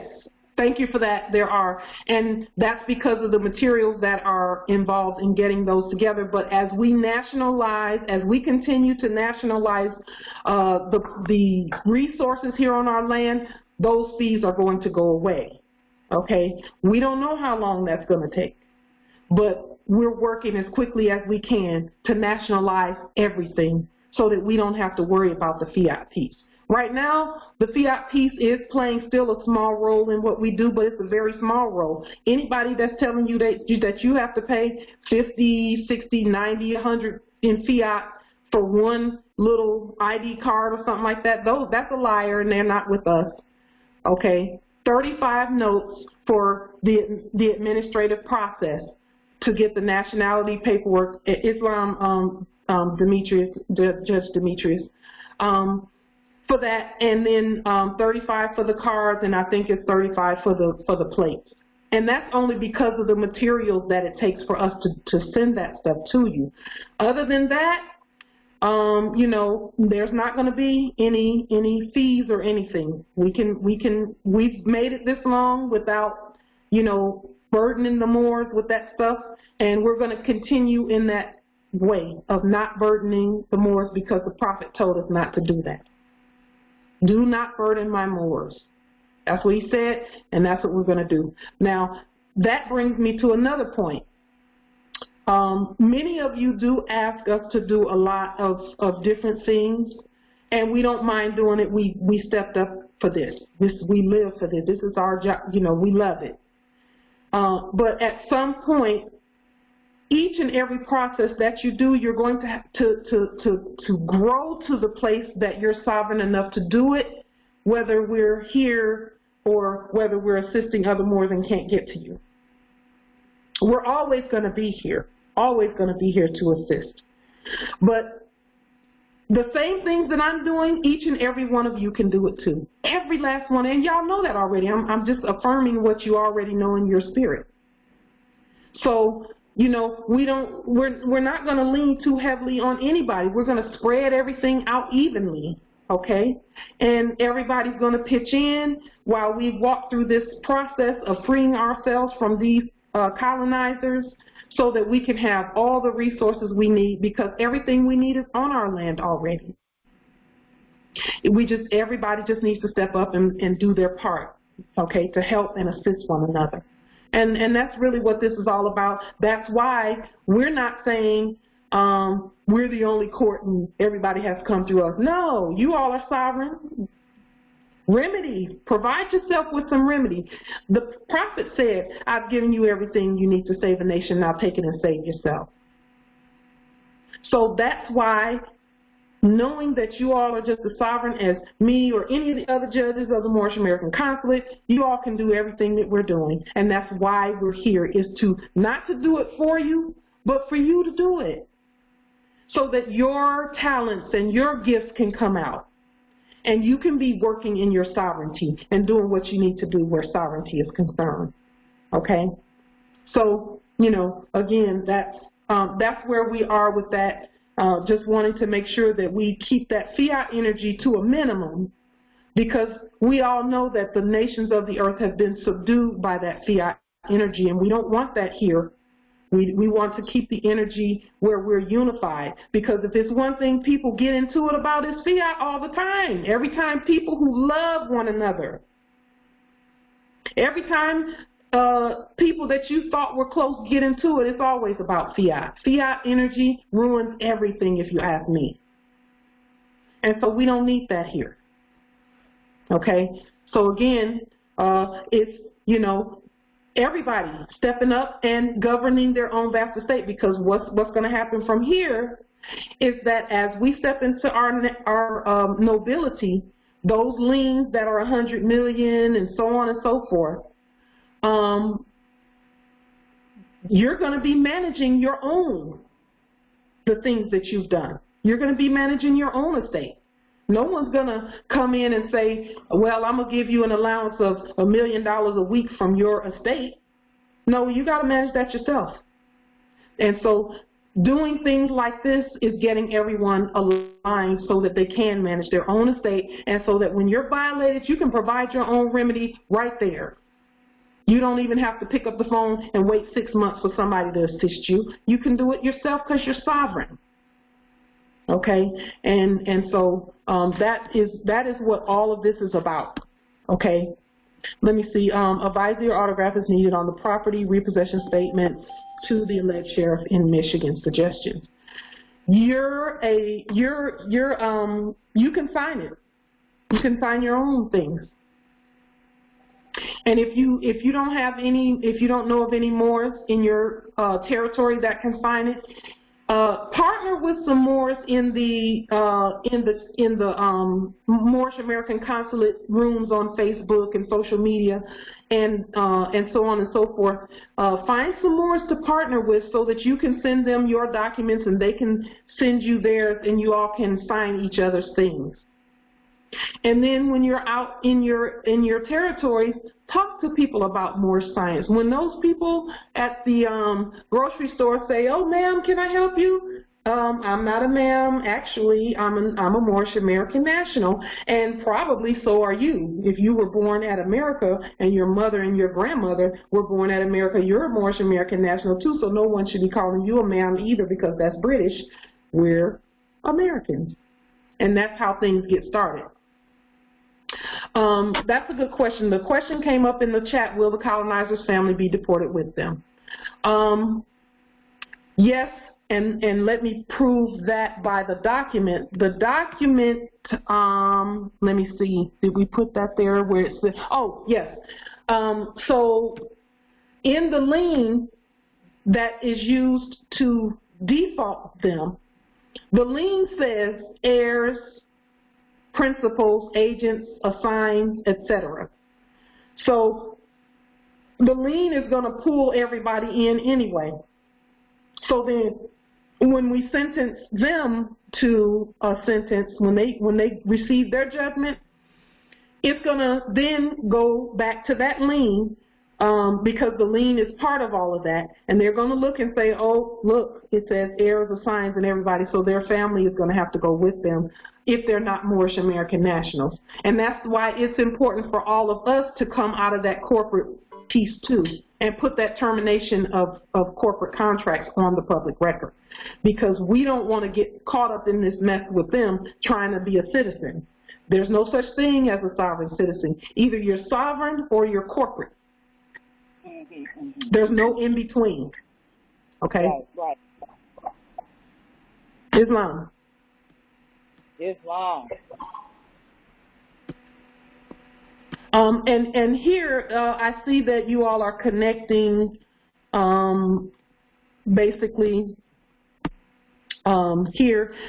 These calls are a great place also if you get in that chat and say, hey, are there any Moors in the Federal Way, Washington Territory? You know, and somebody will be from somewhere. You know,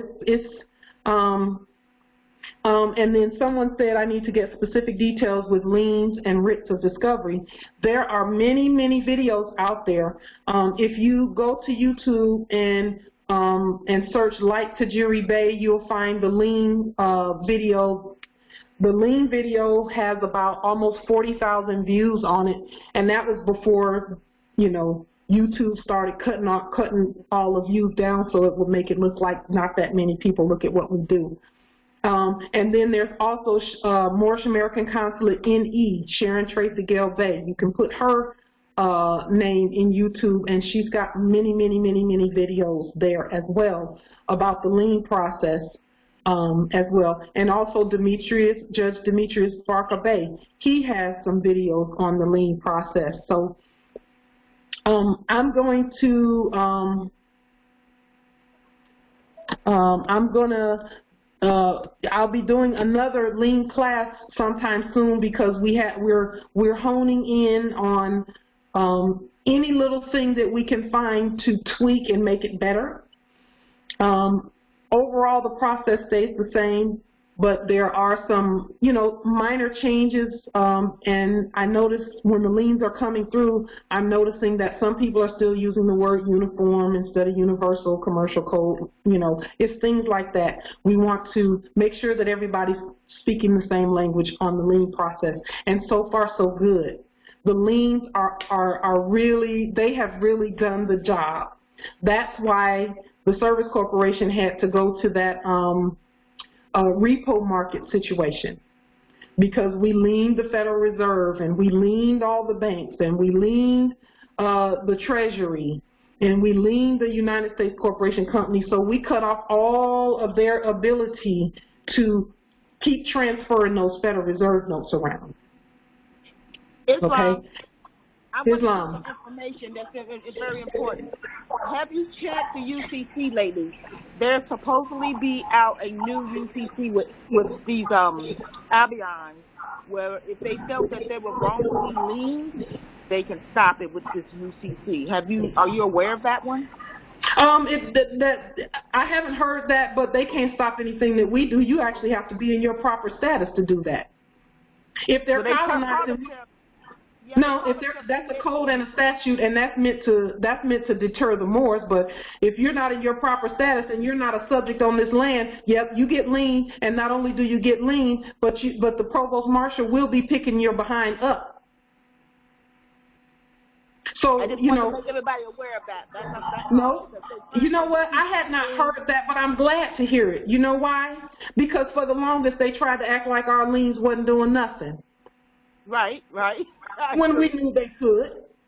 We knew that, you know, and even some of the Moors were like, those liens aren't working, they ain't doing that. Well, now they, all of a sudden, you know, they're trying to find ways to stop the liens. You can't stop an indigenous original sovereign lien if you ain't sovereign. This is not Correct. your land, period. And also, like, I want to make aware to people, be careful out there with your conveyances, because now they're trying to use your conveyance has a warrant on it. You take your conveyance. So I want to make people aware of that one. They're so funny. They are squirming. This is the crazy part. This is the crazy part, because I heard that one. And the more I did a little digging in it, I found out that, and this is why we're doing what we're doing. The reason they're doing that is because they're finding out that they can't keep taking us. Mm-hmm. And so what they're doing is, when they pull you over, first of all, that's unlawful because it ain't their land. But second of all, they pull you over, they start looking for what? Contracts. And if we say we don't have a contract with them, then they say, well, this conveyance has a contract. Well, conveyance ain't signed nothing.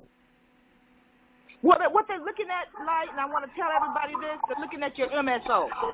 They're looking at your MSO that's on the file with the DMV of wherever you're at. Exactly. That's the manufacturer certificate of origin. And that certificate of origin, again, that is why, if you go back up to the top of this demonstration, we said put on the public record a termination of all corporate contracts. And if you look at the one that I did, that I put out on the public record, it lists the conveyance. And it lists insurance and VA and any driver's license and any corporate contract at all. None of those are me. The name that's on that fake certificate, it wasn't even in all capital letters, but I terminated that contract too. I just want to let people know so they can get on top of it, that's all. Yes, those are great, Empress. Thank you very much. It tells us that we're kicking that behind, just like we said at the beginning of the call. They're trying to now find ways around what we're doing. I know here, they put something up before we leaned them out the way. They put something up on the recorder's website saying that if anybody has placed a covenant contract on your property, that you can file a response to that will remove the covenant. Well, we're not. Well, if they can't, again, we're not your covenant because we ain't your coven sisters. Right. So it's not a covenant. This is the law. And they're looking for all kinds of ways to, a covenant could be something that's religious, because a lot of times when the Moors are learning to demonstrate, some of them make the error of claiming a religious status so that they can get things done. And if that works for you, that's great, but it's not going to work forever. Right. We actually have to be ourselves and work through our bloodline and birthright.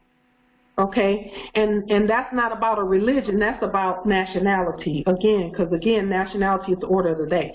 So you're going to see them squirming now because they're getting hungry. Those liens and stuff that you all have been putting out there is taking sandwiches left and right, and people are getting tired of us stopping that fiat.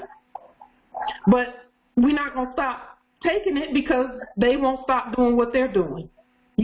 And now they're actually slowing down on taking people and all of that, and they're trying to find ways to only take the conveyance and not take the person, and so they can say, well, all we didn't hurt them, we just took the conveyance because the conveyance had one of our contracts on it.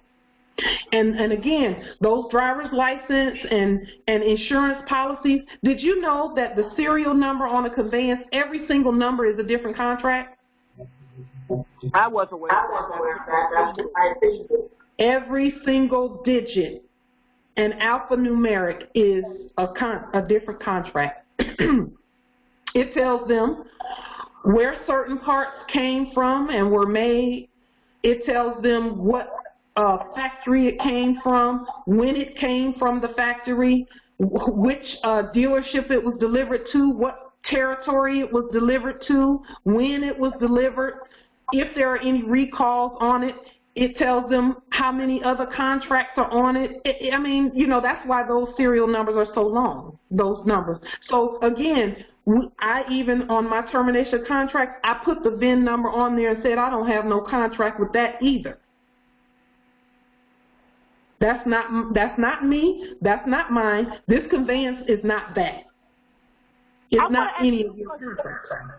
Empress, when you do a purchase order, is there a format to be able to plug those numbers on that? When you do a what? Purchase order. Who does purchase orders? People are doing purchase orders right now and getting conveyances. So I don't know anything about that. Good if they're doing that. It's good if they're doing that. But I don't know. Okay.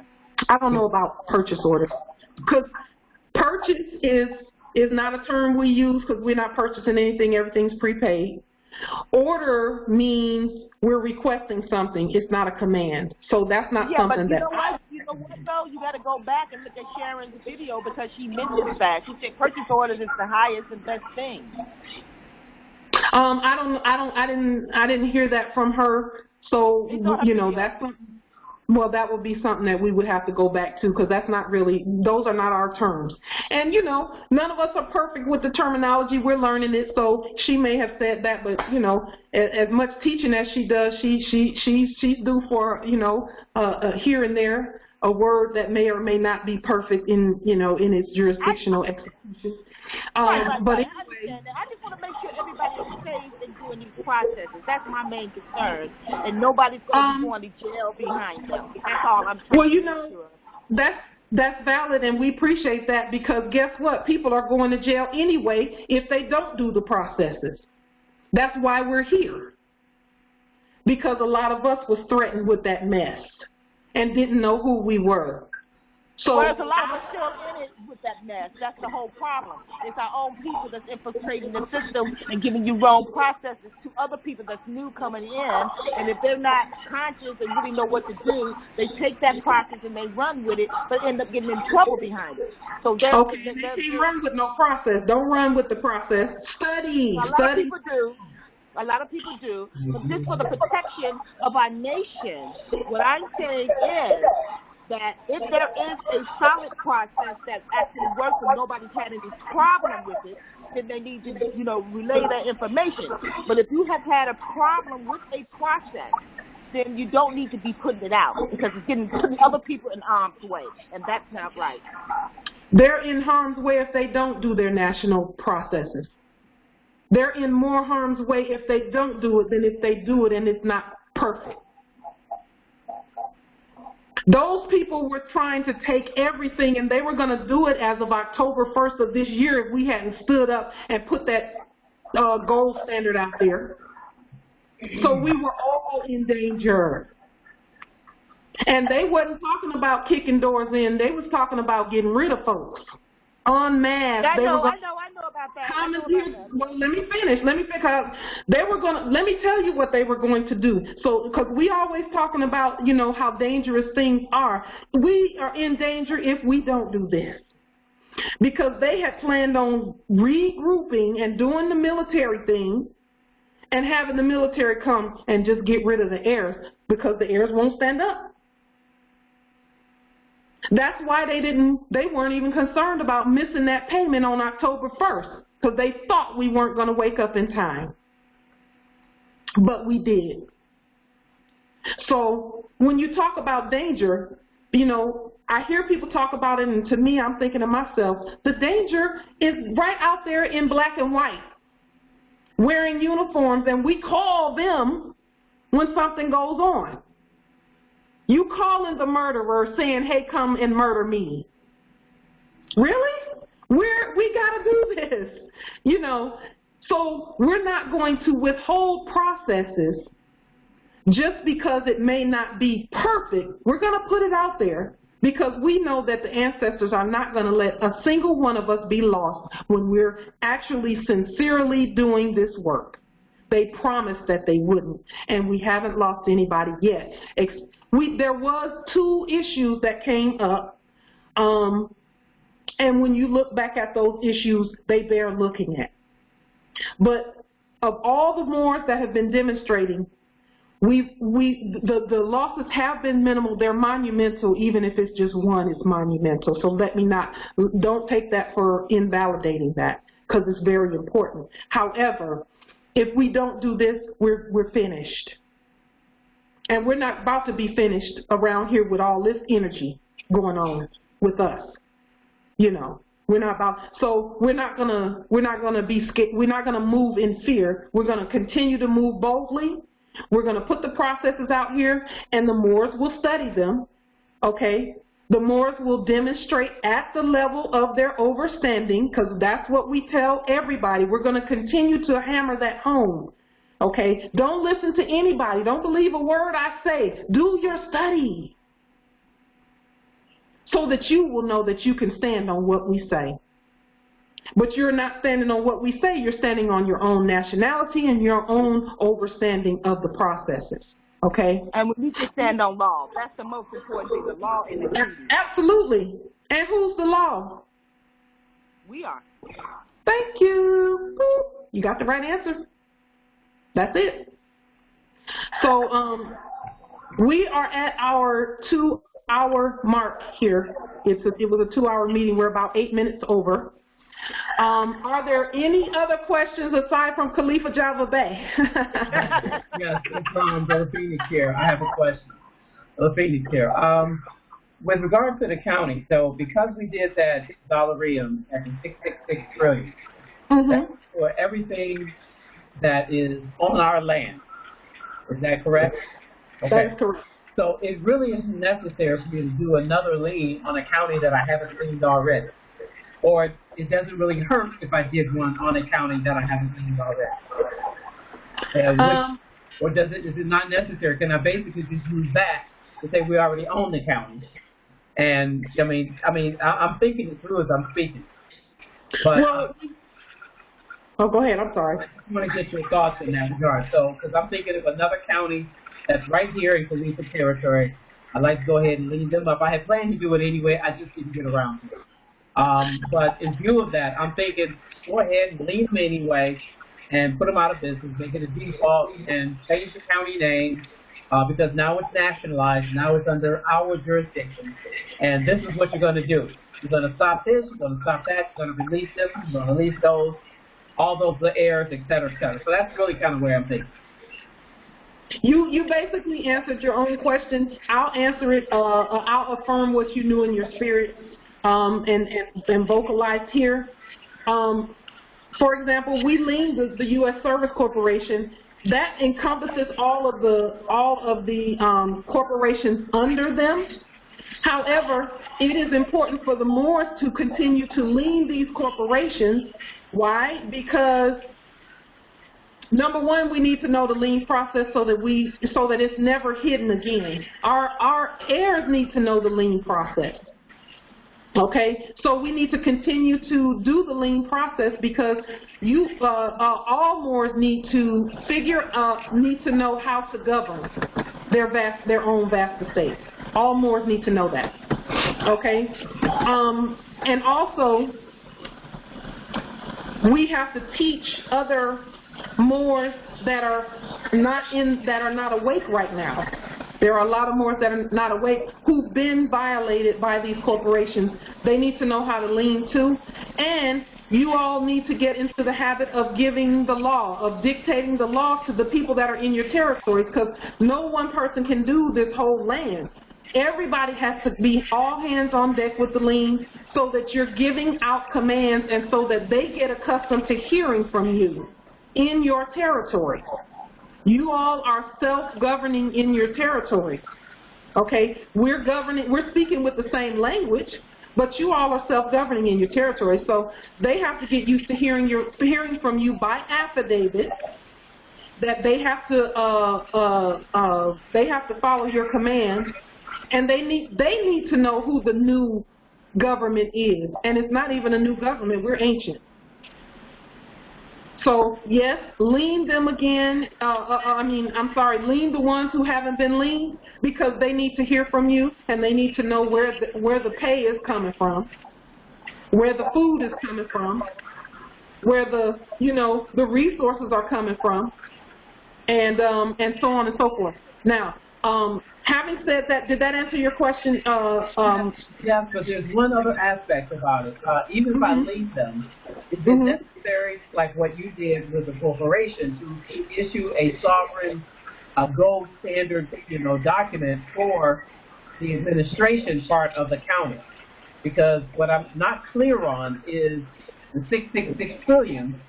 The corporation's debt was about 200 trillion. We did 3 times that amount. I understood that. Yes. But do I need to do something similar for the county to feed off of? Okay, so it can continue.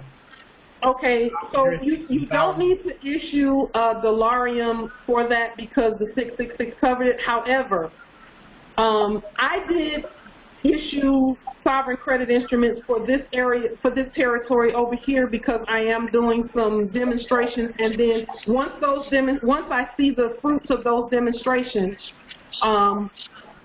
that's why we made the 666 trillion a negotiable instrument, because we want to make it so that if any other Moors need to create sovereign credit instruments, that they'll be able to do it, and that it will come from that 666 instrument.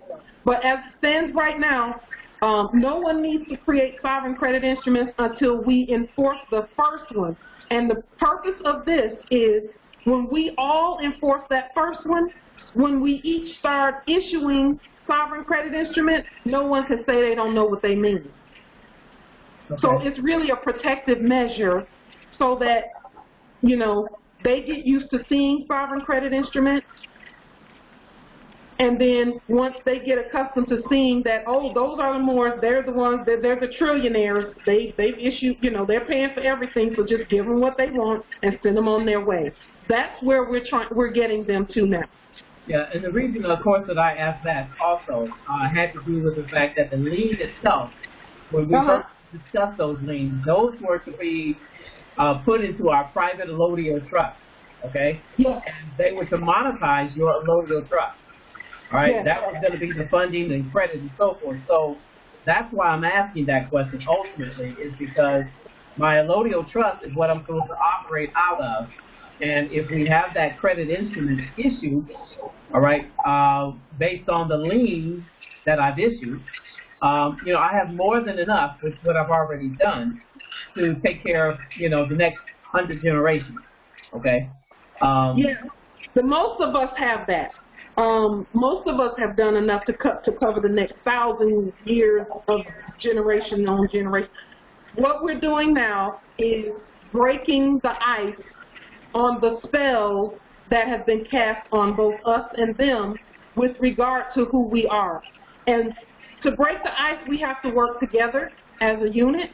Now, this time next year, everyone will be operating, you know, in their sovereignty, and I don't know if we'll continue to do sovereign credit instruments, or if we'll, I mean, there's so much technology and so much going on in terms of the improvements that have been done on our estate that we really don't know what it's going to look like this time next year. We know it's going to be 1,000 trillion% in the favor of the Moors.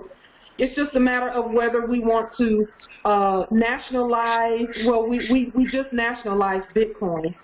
If Moors want to go that route, or some Moors want to use, you know, where they go to the bank and they pull out dollarium out of the bank, gold back dollarium out of the bank. Some prefer that.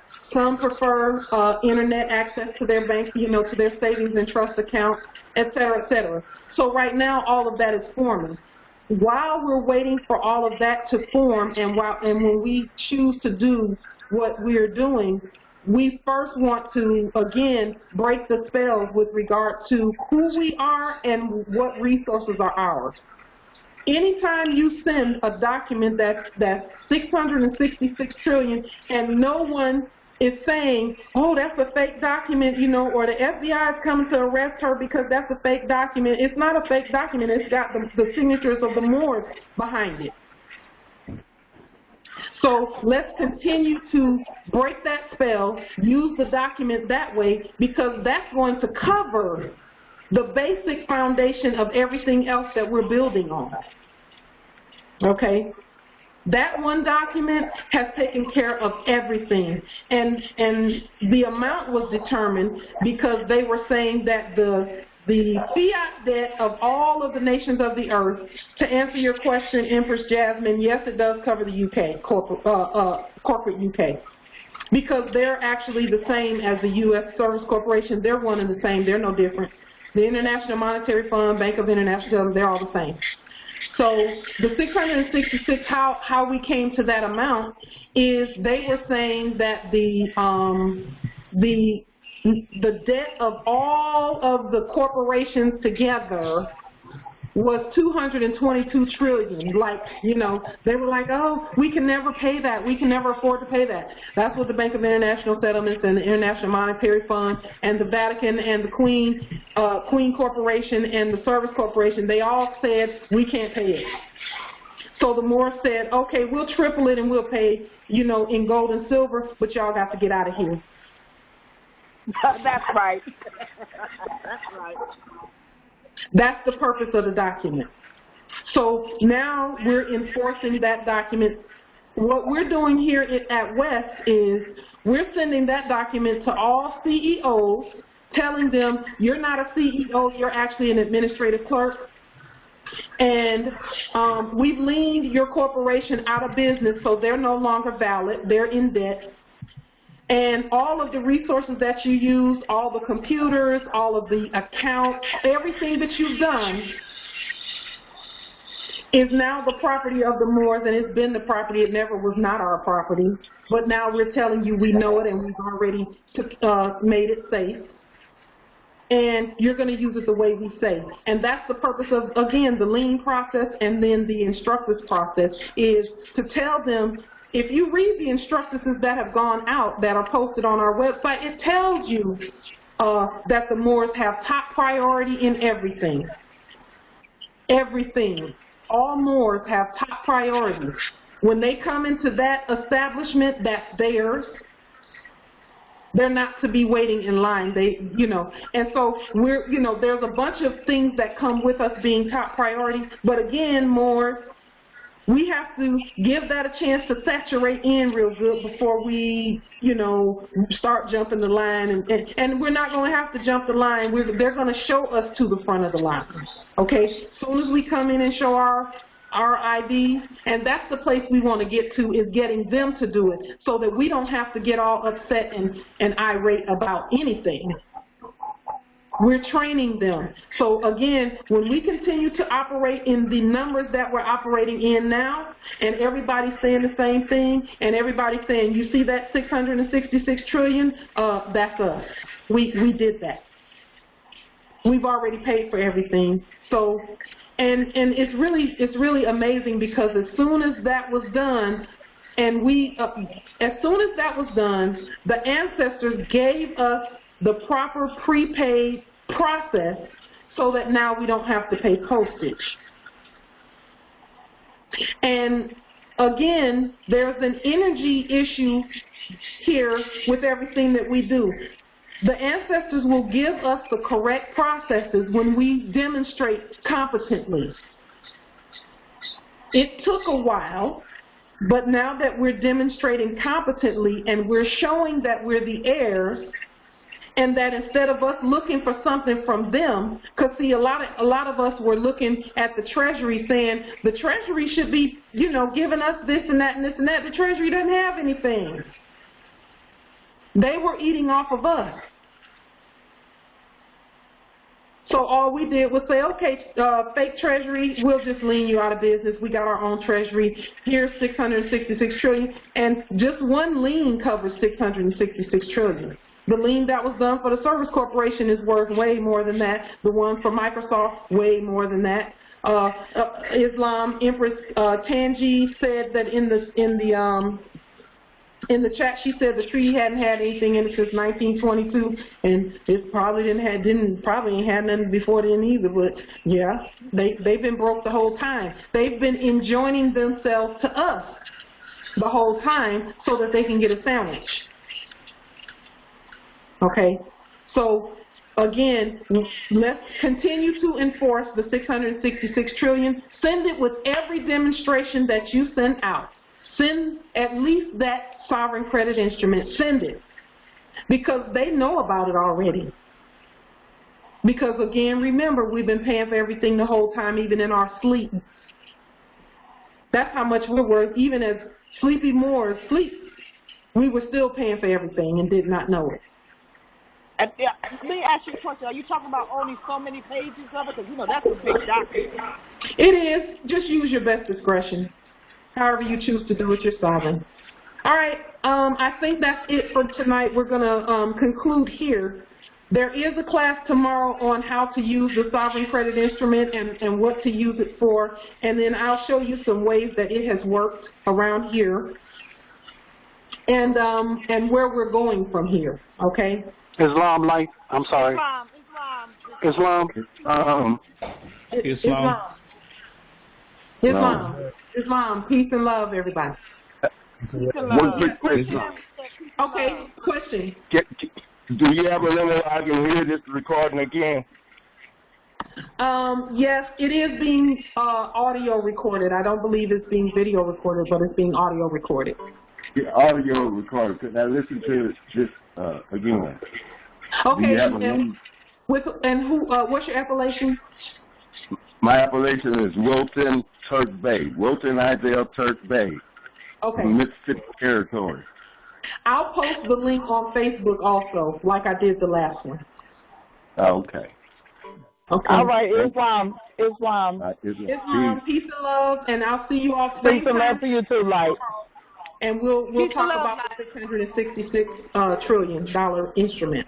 Peace and love. Okay. All right. Thank you. Bye-bye. Yes. Islam. Peace. Peace and love. Peace and love. Peace and love, Empress Fatima. Peace and love, Empress Light. Peace and love. Peace and love. Peace and love. Good night. Islam. Good work, y'all. Islam. Peace and love. I love the energy, Morse. I love it. Islam. Islam. Islam. Peace and love. Islam. Peace and love. Islam, Empress Designer. Peace and love. Islam, Morse. Shalom, shalom, Islam. Islam, Empress Dion.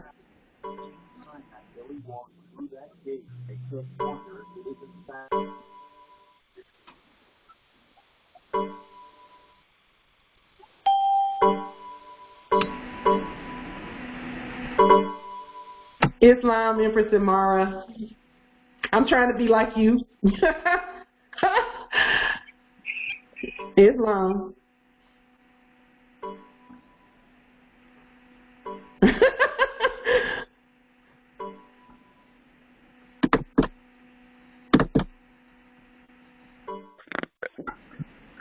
Empress Light.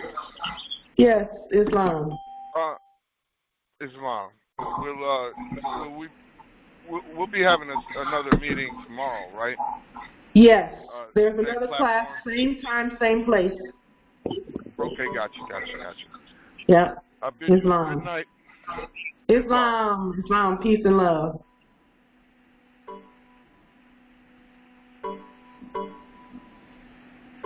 Islam, Empress Johanna. Islam, Empress Ngozi.